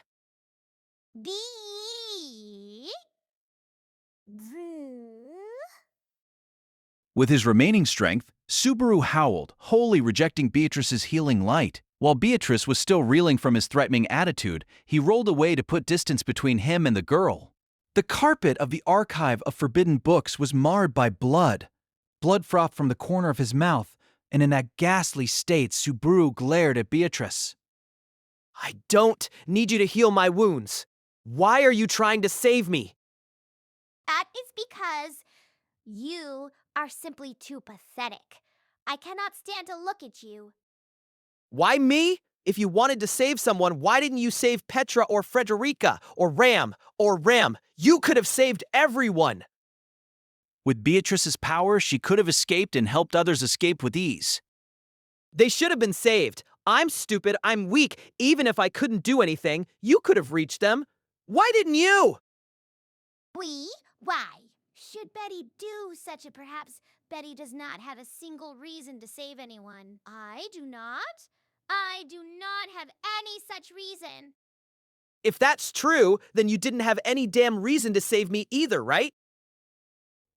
Shaking her head in disgust, Beatrice denied Subaru's entreaty, adding his denial to hers. Subaru slowly raised his crushed left arm aloft. He painfully squeezed Beatrice's throat. His emotions were exploding.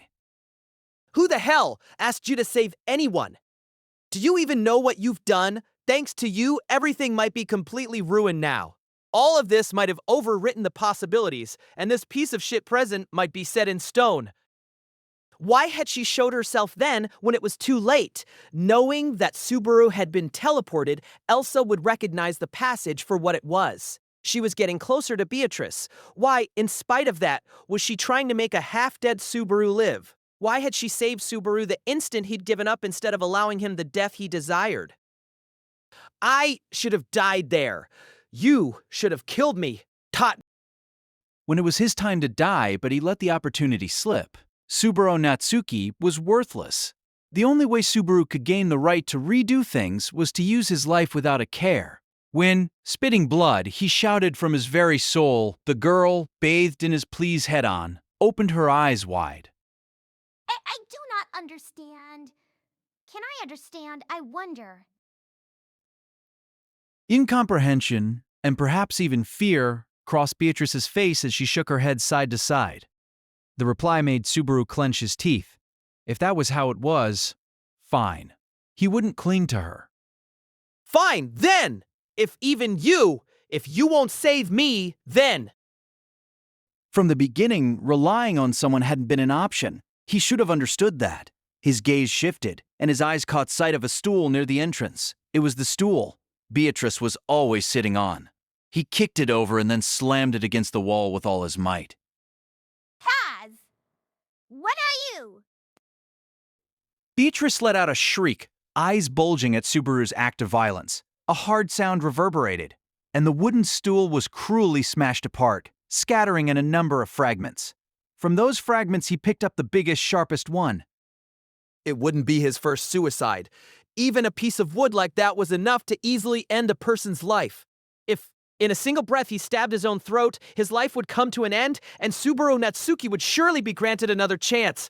In another world, it would be the third time Subaru had chosen suicide. The first time was in the middle of the mansion loop. He had been determined to fix something that couldn't be undone. The second time was at the very end of the loop that had started in the capital. It was from remorse, to save Rem after she'd been taken from him. And now, the third time would be from indignation, after giving into rage and cursing his own powerlessness to take everything back. It was a death with meaning. It was a death with value. Everything besides death was worthless. Dot! And yet, the instant he had committed himself to stabbing his throat, a tiny body leaped at him to get in his way. The hem of her dress fluttered as Beatrice raced through the middle of the archive, impeding Subaru's suicide by force. She grappled his arms, bit into the right hand containing the fragment, and attempted to wrest the vile implement away. You! Why? Dot! I won't let you! I will not let you die here, Tan. Fuck! Quit it! Let me go, already. His voice grew ragged as they jostled with one another. However, in his current state, Subaru could not easily get even a helpless little girl off him. They desperately grappled, violently bumped their bodies against a bookshelf, and finally furiously collapsed onto the floor. He didn't know if it was the impact that made a moan trickle out, but it had been Beatrice who had accomplished her goal. After Subaru had fallen onto his bottom, Beatrice cast the fragment far aside and moved away from him. Glaring at the girl in resentment, Subaru collapsed face up, unable to move any farther. What? For what possible reason had she stopped him from killing himself? Regardless, the end result wouldn't change. His blood loss was severe. Subaru would soon perish. Beatrice's action was completely irrational. He didn't have a single clue what purpose she had in mind. Maybe she hated him dying before her eyes. Maybe she just didn't want him to kill himself. She didn't want anything to do with it. He didn't understand, not at all, not one little bit, but even though he didn't understand that. Beaten senseless with incomprehension, Subaru tried to avert his eyes from everything. From Beatrice, from the archive of forbidden books, or perhaps from his own powerlessness, or even his impending death. But when he averted his gaze to do so, Subaru noticed the presence of it. It had fallen at the edge of the wreckage from the destroyed stool. It was a thickly bound, simply covered book as large and inconvenient to carry around as a dictionary. Yet the malevolent aura emitted by the black book bore not the slightest resemblance. Subaru had seen it many times over. He'd seen it in the hands of a madman. What's that doing here? Was it actually a copy of the witch cult's gospel? The volume once possessed by Petal Juice ought to have still been packed in the dragon carriage they took to the sanctuary. It certainly wasn't there in that room. No, he had to face facts. The stool had been hiding the evil black book. As if affirming Subaru's shock, the girl in the dress picked up the book. The girl hugged the book to her chest, letting out a seemingly relieved sigh as she stroked a finger across the cover. Her touch was tender and loving. With gentle eyes, Beatrice embraced the gospel. Why are you treating that book like it's so important? It's not one of the books the witch cult has, is it? It just looks like one, right? You hid it because I jumped to conclusions, get angry, and then why won't you deny any of it? For that moment alone, Subaru forgot the anguish of blood loss and his impending death as he wove the words together. If she said only one thing, that would have been enough. That would have been plenty to clear Subaru's worries away. Subaru's words, pleading for nothing more than that, were answered, and just as he had hoped, Beatrice said but a single thing. Betty has not been instructed to answer that question. Beatrice spread the book she clutched to her chest, scanned its contents, and emotionlessly spoke those words. He'd heard that for the witch cult, a gospel was like their Bible. Patelgus had said the text functioned as a book of prophecies, showing the future to its owner. Accordingly, the witch cult obeyed the gospel, doing as the text instructed. If he matched that fact with Beatrice's reply, What's written in that book? What is it telling you to do? Perhaps that question is not in the book. I wonder. You can't do anything if it's not in the book. Then, you sheltering me here before was. That question is not written in the book either. And talking to me right now, saving me when I was on the verge of dying. I wouldn't know. is still cast down at the book. Beatrice continued her empty replies without looking Subaru's way. She sent replies that weren't answers back at him, her obstinate mind closed within the tome. Her doll-like appearance, her eyes with emotions locked away, sent a tremor through Subaru that seemed to make his lungs convulse. Assaulted by dizziness, seemingly forgetting even to breathe, he raised his voice. Are you saying you can't do anything, if it's not according to what's written in that book? I wonder. Yes, it is so. Perhaps the gospel's guidance must be obeyed in all things, for that is Betty's reason for living, and the sole reason for Betty to exist. Did you try to save me because the book told you to?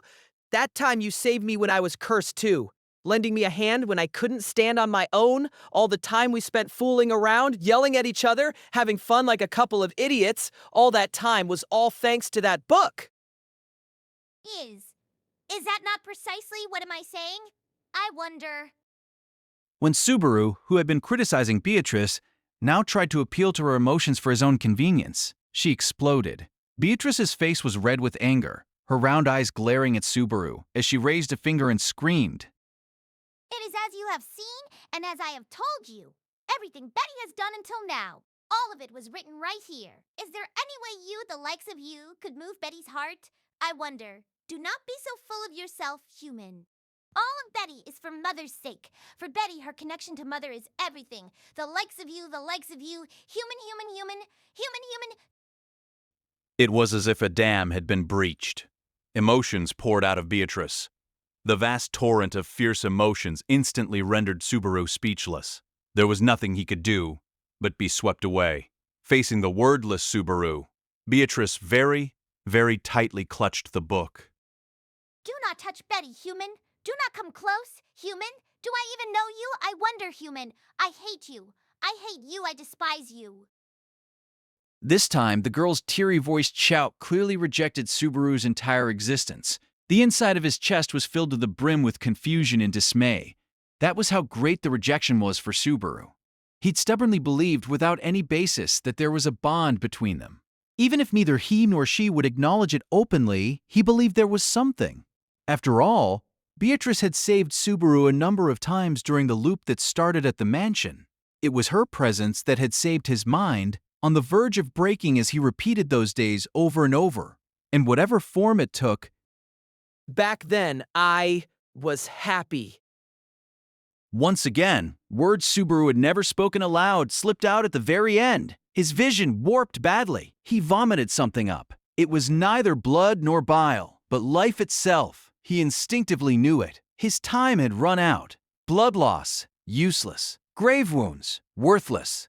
Betrayed a dog's death. Gospel, butcher, beastmaster, dying in a rage. There, having achieved nothing, Subaru Natsuko would perish.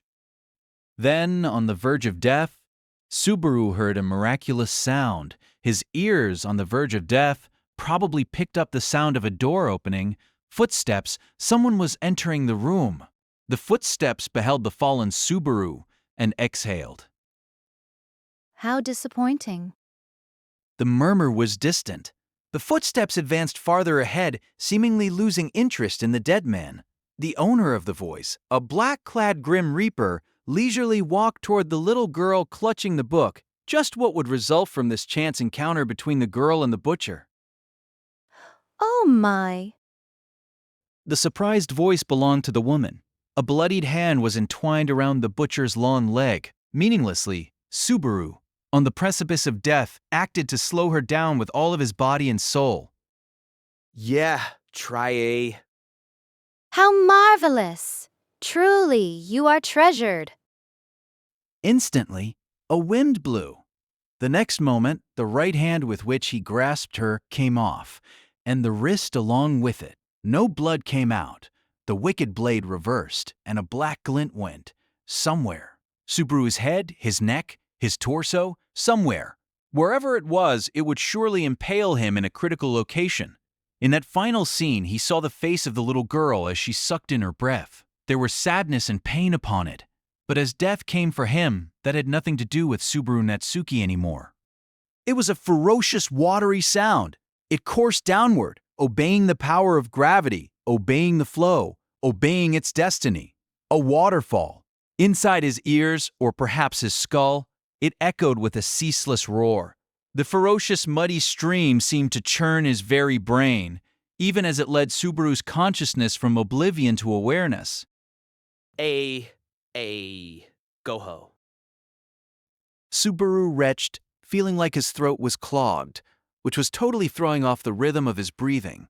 Breathe in the air, blow it back out. Having completely forgotten how to repeat those alternating actions, he convulsed like a fish on land, and his drool trickled out. Subaru returned to life. Gahoo! Aha! Aha!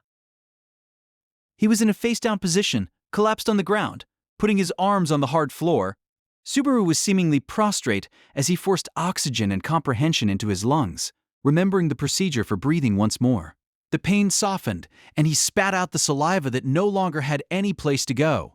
Then, when his body calmed down and recovered its grip on reality, his oxygen-deprived brain came around. His mind was restored. Did I die? Wheezing as he murmured, he confirmed a fact that needed no checking. He had returned by death. No, he didn't need to check whether he had returned by death, for that was Subaru's worth. It wasn't important that he had gone back. Rather, when and where he had gone back to were the most critical.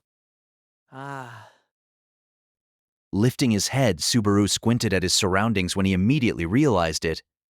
It was a darkness he remembered, a darkness he knew.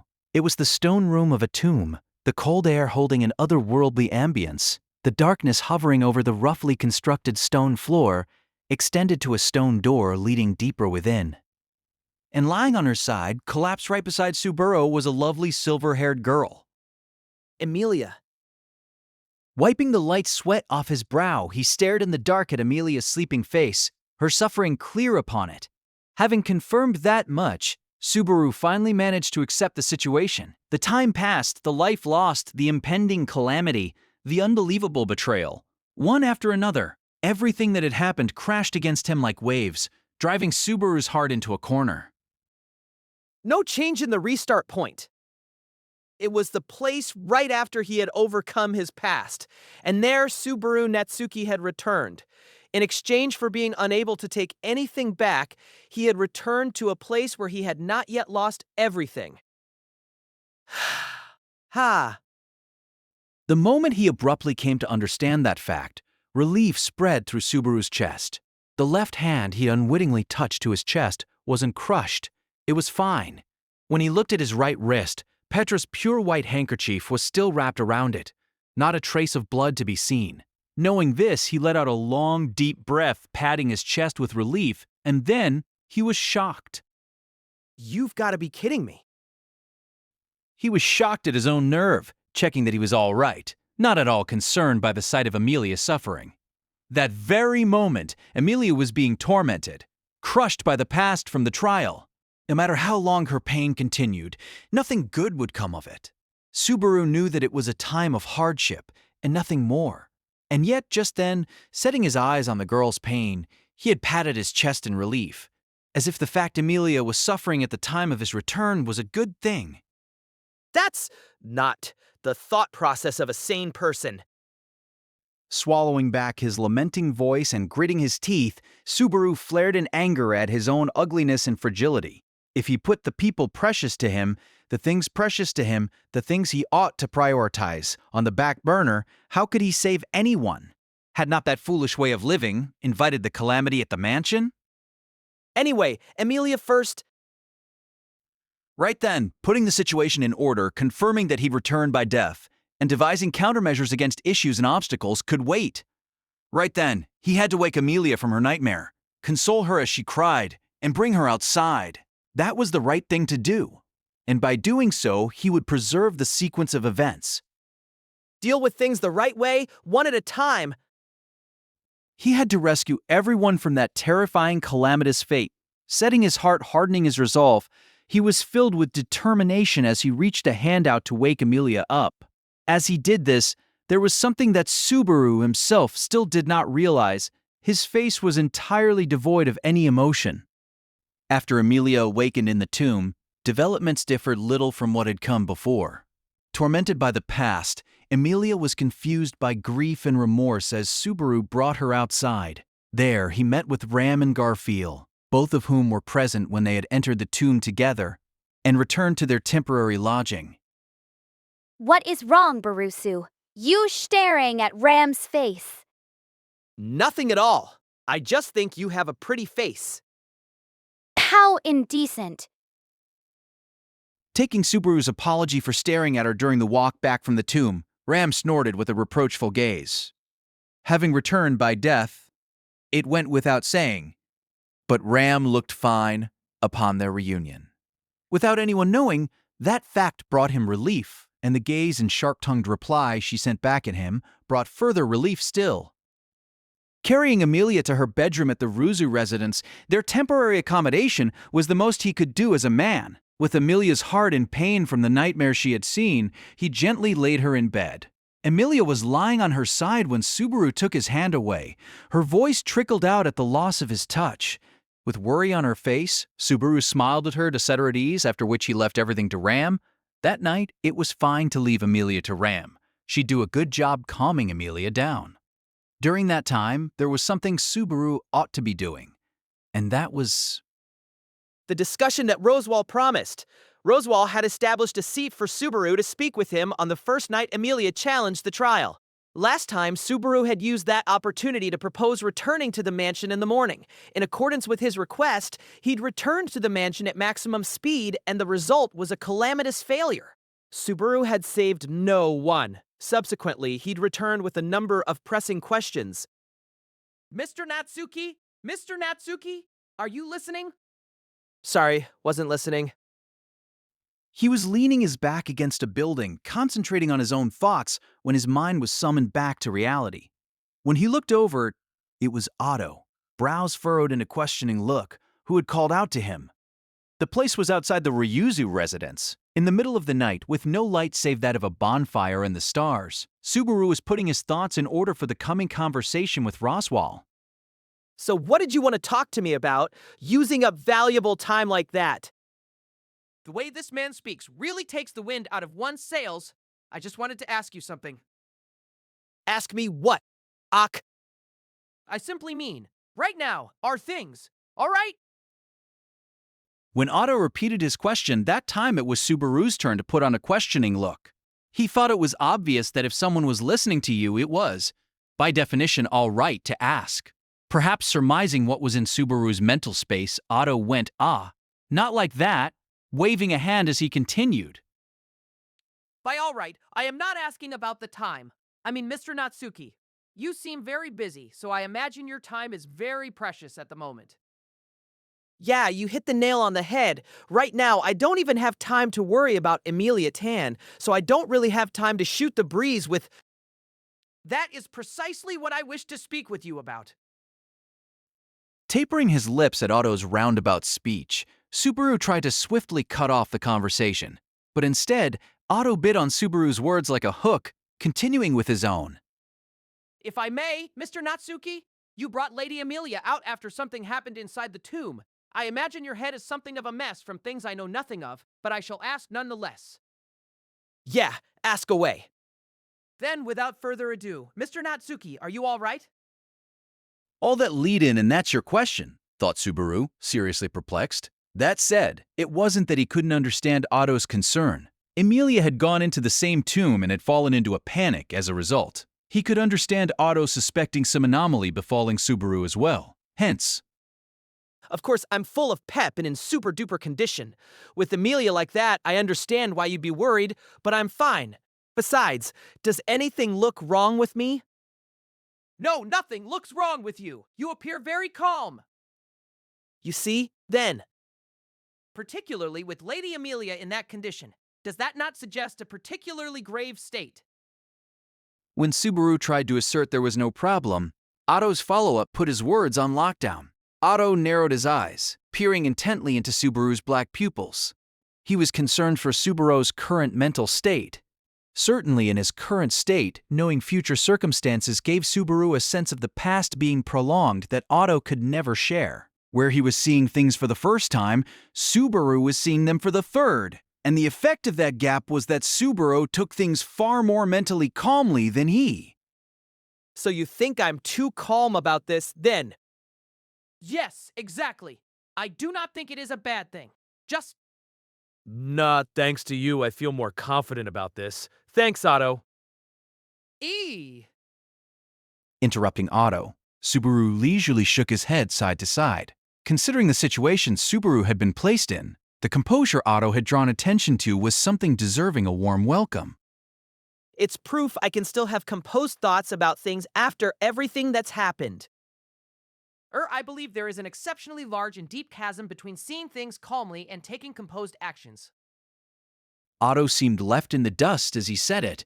Perhaps the conversation had gone awry from what he had sought, but for Subaru's part, the exchange with him had deepened his own confidence. Even after that tragedy in the mansion, with anger burning in the deepest depths of his mind, his head was still working. I'm going up against Roswal. This time, ain't no place for letting him give me the slip. He'd had it with how Roswal ducked and weaved, concealing the things he knew during their conversations. At the very least, he had innumerable things he wanted to ask Roswal that time around. He absolutely wouldn't let Roswal behave like last time, holding back about Beatrice, among other things. Hey, got a moment? Just when he was determined anew, someone interrupted his conversation with Otto. Holed up in the entrance of the de facto boarding house, poking his head out their way, was Garfield. When he clacked his canine teeth and walked over, Subaru rubbed his own nose and said, Garfield, you really just don't stick to one pattern, do you? The hell ya talking about? Talking to myself. About how it's tough dealing with someone who has as many whims as a kitty cat. Subaru's attempt to gloss things over made Garfield sourly crinkle his nose. Subaru had assessed Garfield to be as whimsical as a cat, and that was not wholly untrue. That night was taking place a third time for Subaru, and Garfield's attitude had changed each time. Of course, alterations in the actions committed by Subaru changed others as well, such as Amelia, in subtle ways.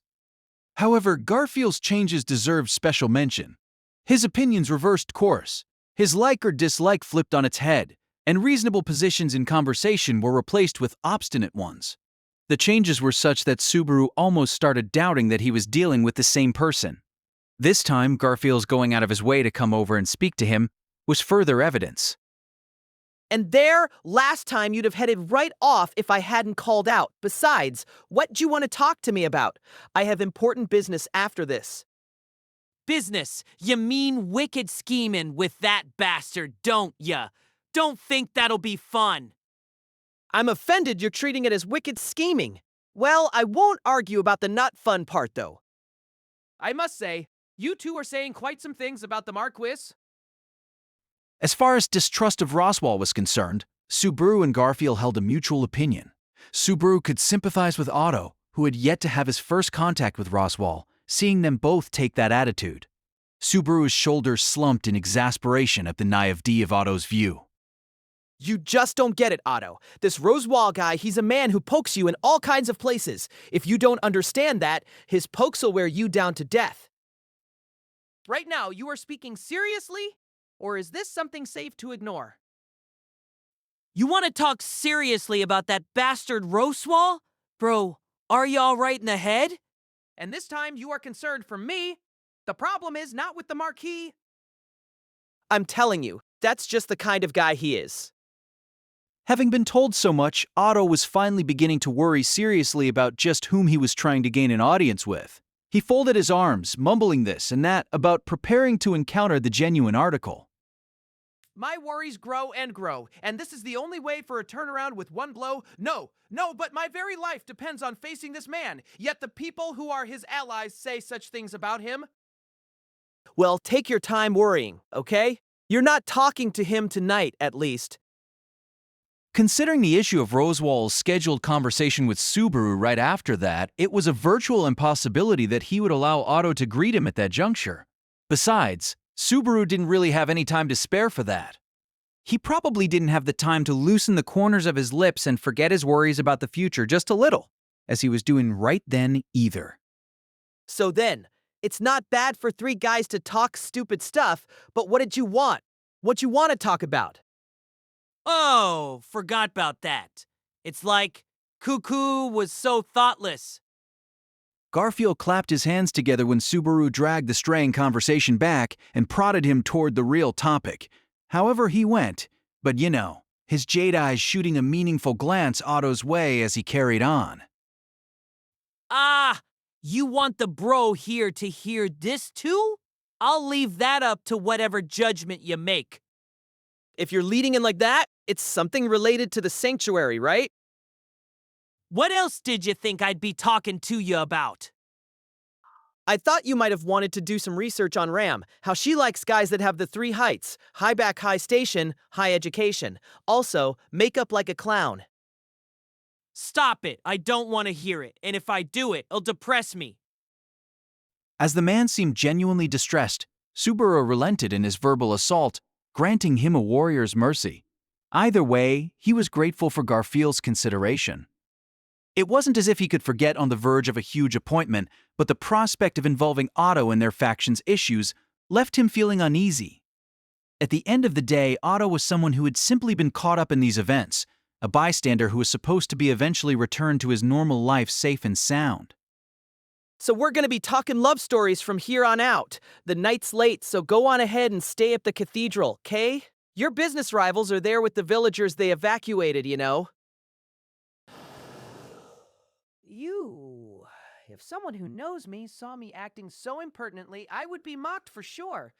That is not the point. Now listen here, Mr. Natsuki. Wait.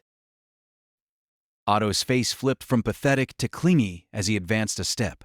But Subaru cut him off, taking the wind out of his sails. Subaru could understand Otto's desire to get involved in Subaru and company's circumstances to make a better impression upon Roswell. But, Please, Otto. See you again tomorrow.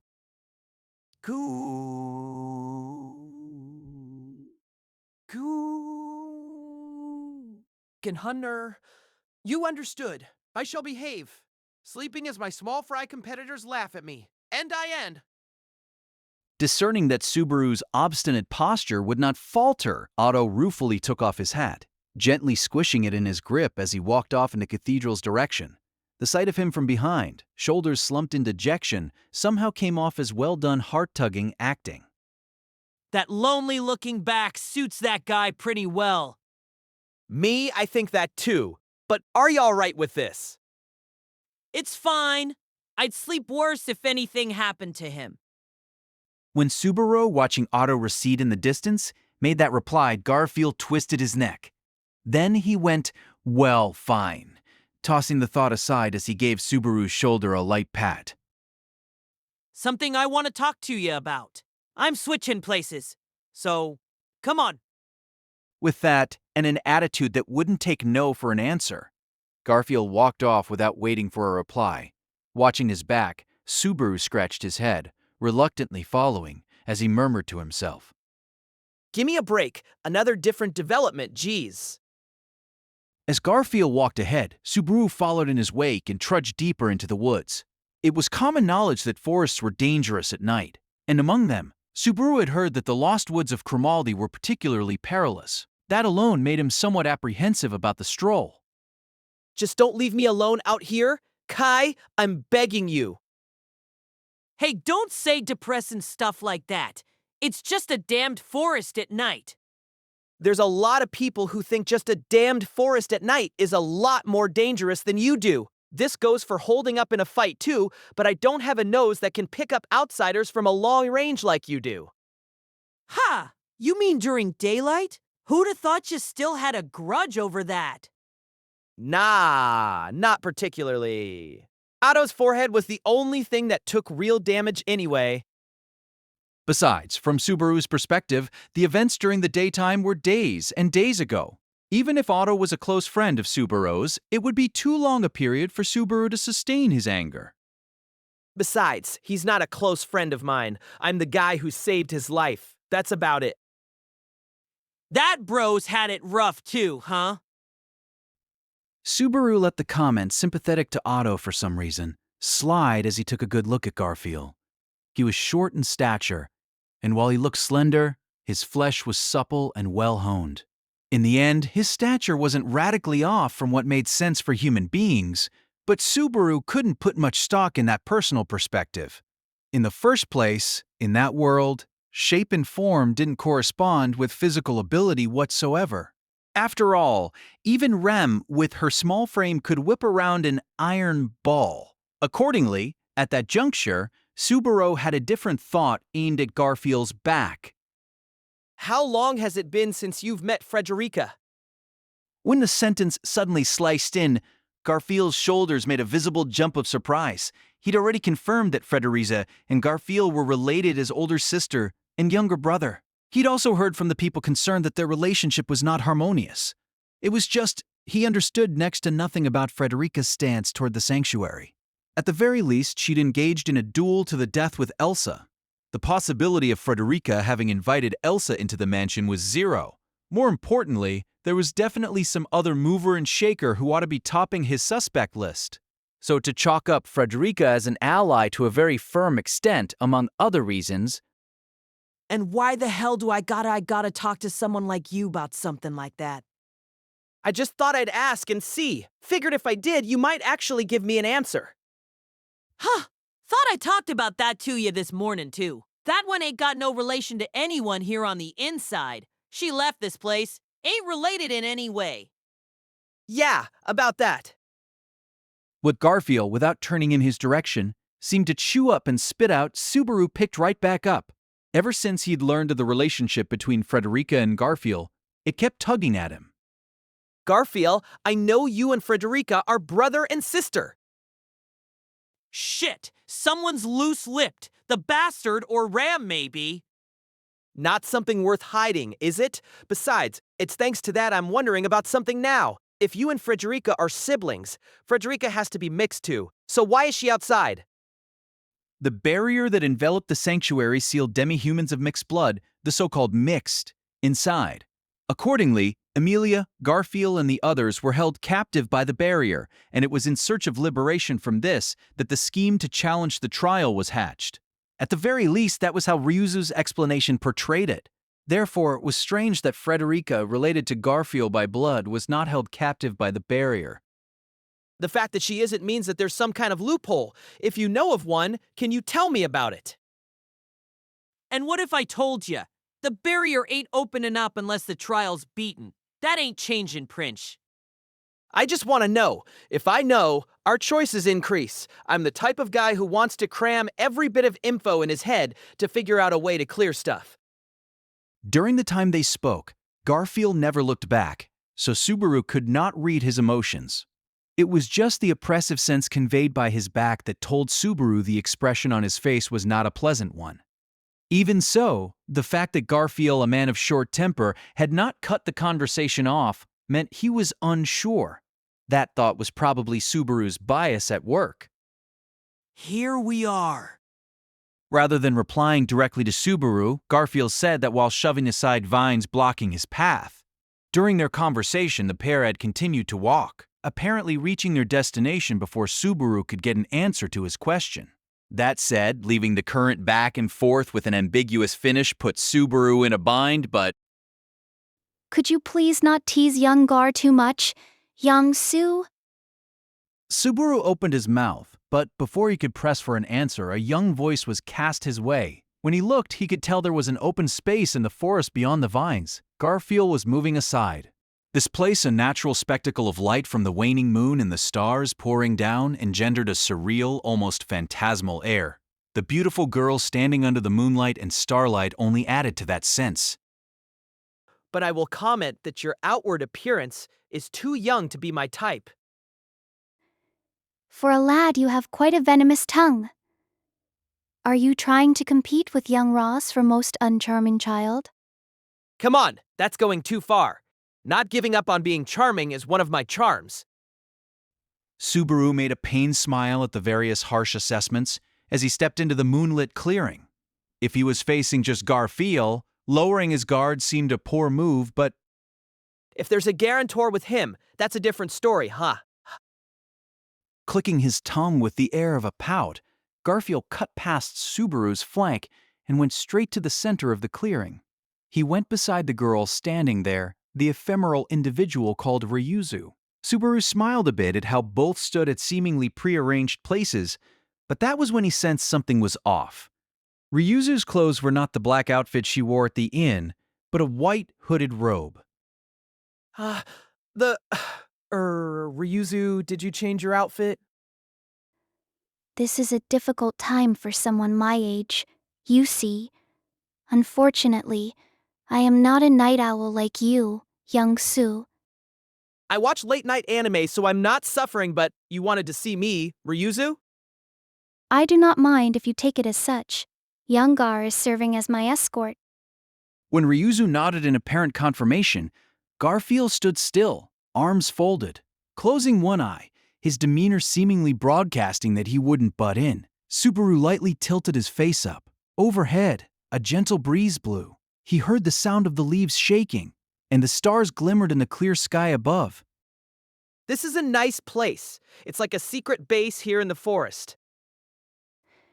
'Tis merely an open field. It is altogether too empty to be called a base, is it not?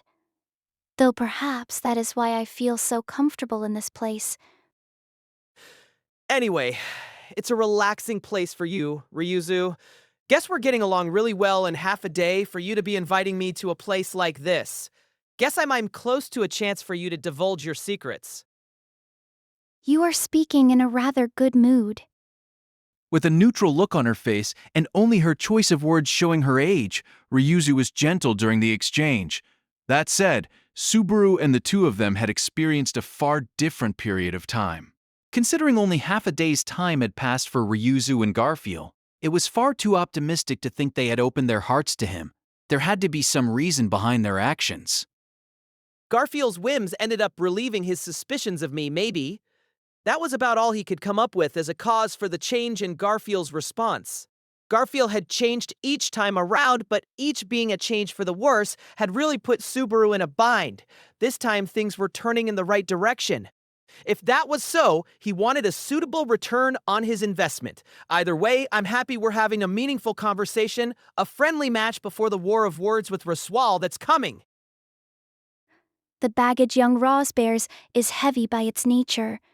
Well, I suppose I shall strive to live up to your expectations. Ryuzu said it with the nuance of a pained smile as she slapped her own hips. Naturally, Subaru didn't think she needed to play the part of an old woman that far. But he set that aside and proposed a different matter for debate. Namely, Earlier, I asked Garfield this question, but maybe you could answer, Ryuzu?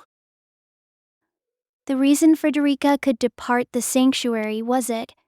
You heard this from young Gar as well. But what do you intend to do with the knowledge, young Sue? I don't think my answer's changing either, namely, that I'll think about that once I hear it. But maybe this then? Frederica, who'd slipped out of the barrier using some kind of exception, showed no special signs of bearing any penalty from it. if it was possible to create a loophole he could make applicable to all residents of the sanctuary, then I'd use that to bring all of the sanctuary's people outside the barrier. During the day, it got rejected because it'd leave people soulless shells, but if this worked, it'd be okay without having to take the trial, right? According to logic, perhaps. However, the trial is obstinate. Evading it is. I don't want to make Amelia take the trial. That's completely me being selfish, though. when Subaru lightly scratched his cheek and made that reply, the ends of Ryuzu's eyebrows fell in apprehension. Tormented by the past, Emilia would continue to face the trial and suffer, unable to surpass it. At the very least, Subaru knew that would continue for several days, if not longer. From the looks of it, I really don't think she can overcome her past, so I don't want to let her do it. In terms of the trial, perhaps that is for the best. But one does not choose the time and occasion for one's troubles. Days of tranquility are not necessarily fated to continue. One cannot continue to flee from facing one's troubles forever. I'm not talking about forever. I'm talking about a retreat to prepare for facing it properly. One of those so-called strategic retreats. Ryuzu, just as you said, there's times when you have to face trouble on disadvantageous ground, but shouldn't a person work hard so you don't have to? As Ryuzu continued her explanation, Subaru replied to her words to justify running away. This was because, at the very least, Subaru didn't think there was any shame in turning your back on something.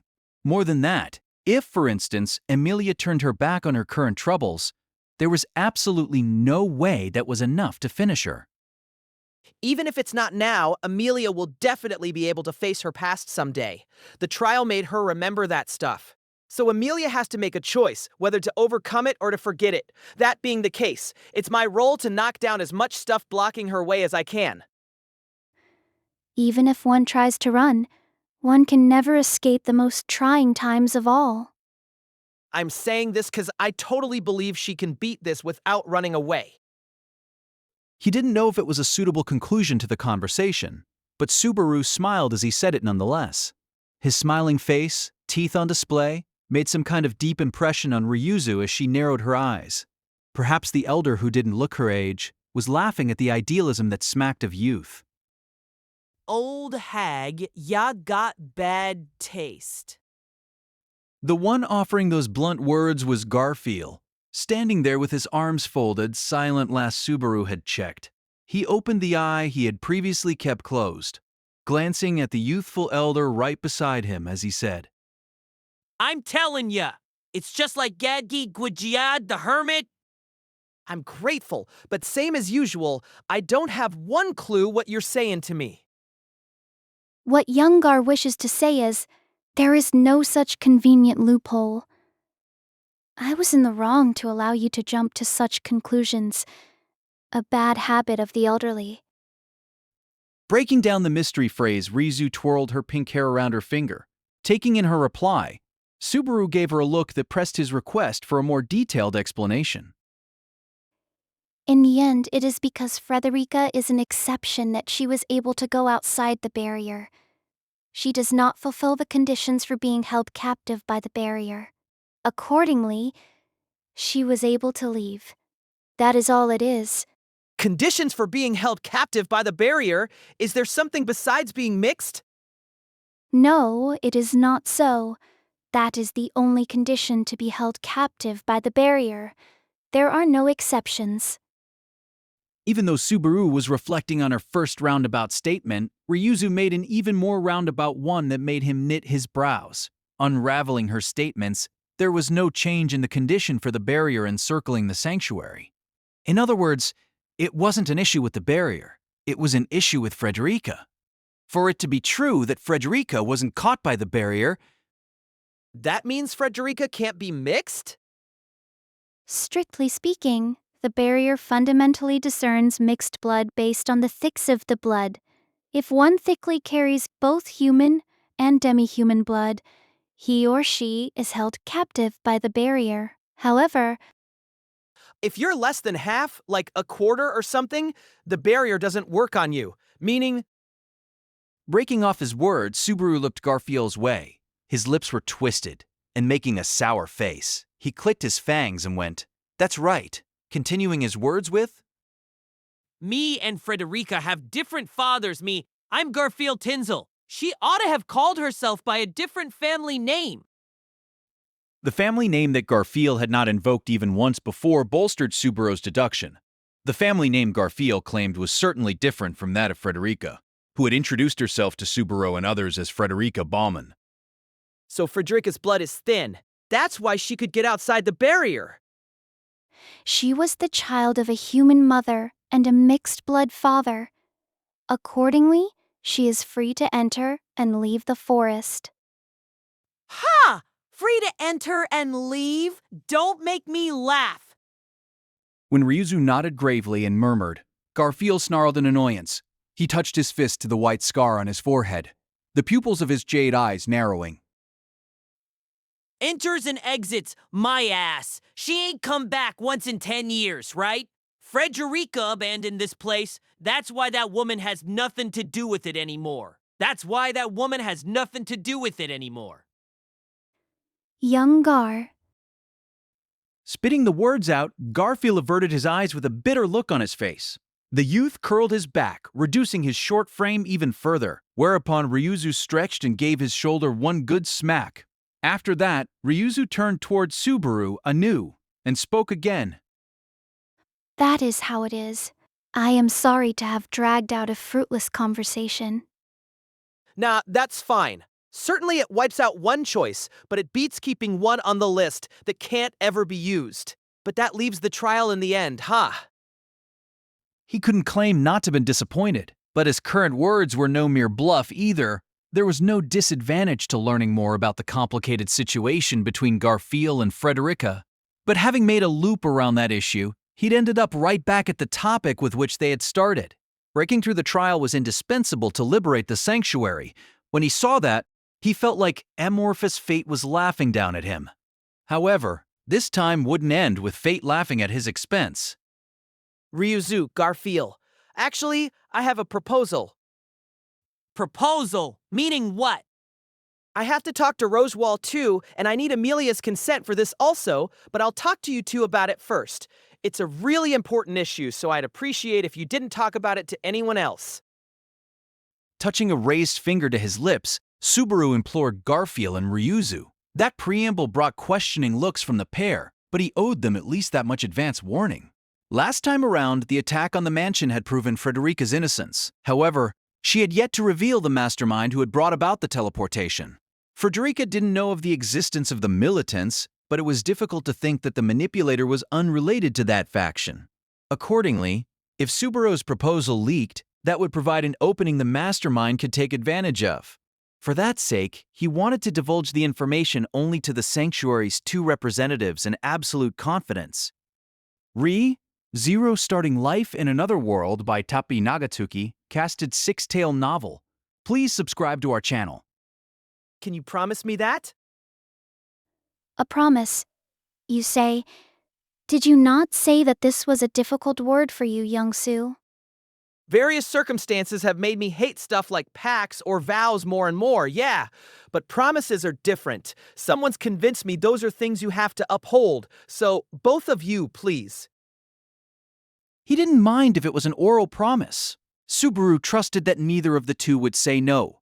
To Subaru, the seeker of that promise, the pair fell silent for a time. But in place of the wordless Garfield, Ryuzu made an elderly-sounding sigh and nodded. Understood. As you wish, we shall not speak of it to others. Speak of what you will. Big help. Thanks. Thanking Ryuzu for her acquiescence, Subaru shifted his eyes toward Garfield as well. He remained wordless, but he did not object. Taking his demeanor as acceptance, Subaru continued. I want to talk about the trial. When I said earlier that I don't want Amelia, I meant it. I want both of you to accept that. Ah, like hell. If the princess ain't taking it, then what happens with the barrier, huh? Crying scared of old stories as much as you want. The barrier ain't gonna gunny. I get that, so I'll take the trial in her place. How about that? As Garfield bared his fangs, Subaru interrupted him and showed the card in his hand. The contents made Garfield's eyes open wide, and though Ryuzu had a neutral expression, her cheeks seemed to harden. Faced with the pair's reactions, Subaru explained what had happened at the tomb. When I went into the tomb to help Amelia, I was safe and sound, right? That's because I had the qualifications to take the trial, and more to the point, because I broke through the trial. You overcame the trial. He was reproducing the conversation they'd had after carrying Amelia to the Ryuzu residence. That time, too, Garfield had been similarly surprised at Subaru's qualifications. Given that, Subaru also anticipated the reaction coming from Ryuzu, standing right beside him. You're thinking this makes things complicated, Ryuzu. I cannot dispute a single word, let alone the entire sentence. However, I do understand what you are saying, young Sue. Unlike Garfield, who had yet to recover from his surprise, Ryuzu looked like she'd quickly absorbed the impact. Even so, she seemed to be mulling a variety of things as Garfield glanced toward her, bewilderment in his eyes. It was a glance seemingly in search of a judgment. Receiving this, Ryuzu exhaled slightly. And then, Young Sue, I too have something important to speak with you about. What is it? That, here and now, I must ask you to behave yourself, young Sue. Huh? yes or no, having been given no responses other than those, Subaru was catastrophically late in comprehending the words, making his eardrums tremble. No, it was not that he was late, simply that he didn't understand in time. After all, Gee? Ooh! Don't thrash around, Kay? Or I'll just have to hurt you more. as Subaru stood still, it was Garfield who grasped his neck, hoisting him aloft. Garfield used his exceptional strength to leave Subaru's legs floating in the air, and his grip put enough pressure on Subaru's throat that he could barely breathe. K-A-Ku-Na-a. Why, Forgy, you seem to be asking.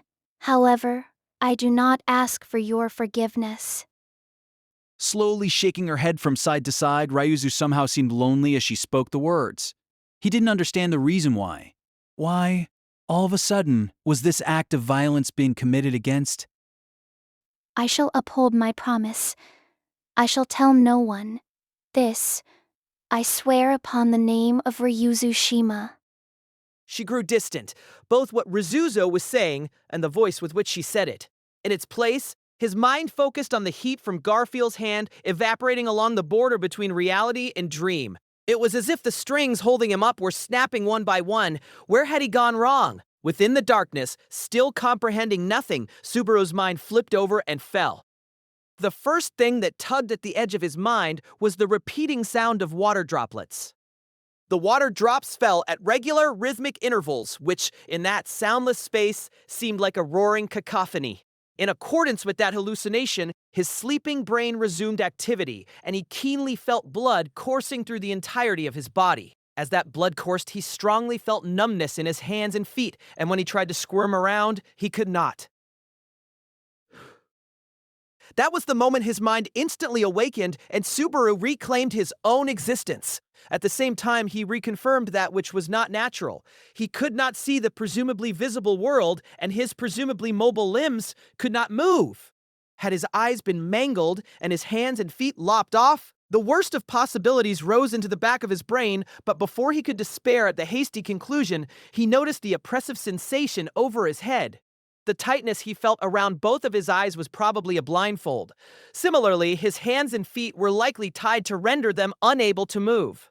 He felt the backs of his hands were tied, his ankles were firmly bound as well, and there was a gag in his mouth. At that point, he could comprehend it, like it or not. He was imprisoned. Though confused at the sudden circumstance, Subaru used his brain to somehow understand the present situation. Unless the return by death point had changed, he would begin again at the same restart point, the stonework room in the tomb. In other words, his current predicament had nothing to do with return by death. Therefore, it was related to the events that had occurred just before he blacked out. He'd headed for the woods with Garfield, and in the middle of conversing with Ryuzu, he'd been mugged. From the looks of it, you just woke up. Lucky, ain't ya? It happened right after Subaru's memory came back, allowing him to grasp the present circumstance. A voice descended from right above, almost as if it had been waiting for that exact moment. Subaru, belly down on the floor, lifted his head, and though unable to see, he was able to guess the other party's position as he called out. I. Not sure what you even saying, but it's probably my name. Hold on a sec. I'm taking the gag out right now. I'll tell you in advance. Ain't no point calling for help. He felt footsteps drawing near. Someone right beside him audibly squatted down, touching his hand to Subaru's mouth. The hand undid the tightly tied gag, freeing Subaru's jaw and tongue. There we... Anyone. I'm over here. Save me! Duh! Why you? I told you not to shout! When Subaru broke the admonition, the instant he was free to do so, his jaw was closed by force. His cheekbones creaked under the strength of Garfield's grip. Like, there's one prisoner told not to call for help who wouldn't. Toe! Shout in anger or scream. It'll do you no good. This is a hideaway. No one in the sanctuary is coming. Of course, it ain't nowhere close to the settlement. Look, keep your mouth shut or I'll gag you again. Right up close, he butted foreheads with the presumably blindfolded Subaru while delivering the warning. Subaru gasped, taking his words as meaning that even if Subaru struggled, no one would come to his aid. Looks like you're gonna behave now. I don't wanna hurt ya. He clicked his tongue, and the enmity coming from Garfield stabbed into him. Showered in it, Subaru clenched his teeth, still needing to ask as to his true intent. Why had he imprisoned Subaru? He had to ask, and that went for what Ryuzu was thinking, too. First, can I ask where this is in detail? I'd like to use it for reference when I escape. Ha! Man, ain't you composed? I thought you'd be shaking in your boots. I think a tiny bit better o' ya. That's 'cause I learned lately that chattering teeth get you nowhere. I'll broaden my questions bit by bit until I make you answer one. How long did I sleep? That I can answer. 'Bout half a day. It's the middle of fire time. With Subaru negotiating from the palm of his hand, Garfield lowered the tone of his voice as he replied. With the state of his stomach, he could believe that half a day had passed. If that was the case, on the outside, Emilia ought to already have noticed Subaru's absence and grown concerned, but I have confidence I stand out enough no one would forget me in half a day. How did you fool everyone? That ain't a problem you need to worry about. Yeah, got something more important you need to worry about. Or maybe you don't. abruptly the tone of Garfield's voice grew graver. Behind his blindfold, Subaru knit his brows. The power behind Garfield's words just then felt off. They carried conviction, certainty. Garfield was sure of something about Subaru, yet Subaru had no idea what that was. Hence, Garfield's current statement felt very off to Subaru. Don't play dumb at this point. Where are your hurricks now, huh? Sorry, but I seriously don't know what you're saying. If you've got something against me, could you just come out and say it? Just like Ram would. Cheap trash talk there, damn it. And I just loathe cheap trash talk. Spitting out a sharp breath, Garfield grabbed Subaru by the collar and lifted him up. Subaru remained unable to move as his back was pressed against the cold, hard wall. He remained like that when he felt something sharp, probably one of Garfield's claws, touching against his throat. Not afraid o' death, huh? You guys are all famous for being messed up in the head, you know? Double 8. This seriously doesn't add up. What are you accusing me of? Don't act dumb. With that much miasma coming from inside your body, you want to say you don't know. Think that excuse'll work, huh? Like hell, witch cultist. The claw strongly pressed in, and Subaru's throat slightly tore. There was a faint, sharp pain to it, and he felt blood bubble up from the laceration, but Subaru had no mind to spare for pain. Surprise and impact greater than it pounded into Subaru's brain, exceeding his comprehension. The scent's been thick on you since the moment you came out of the tomb. But sometimes even normal guys have thick miasma. The suspicious Patiro was acquitted. So I meant to do nothing to you, but then take the trial for the princess, huh? That ain't funny. Who'd follow heartless words like yours, you bastard fool? Heartless.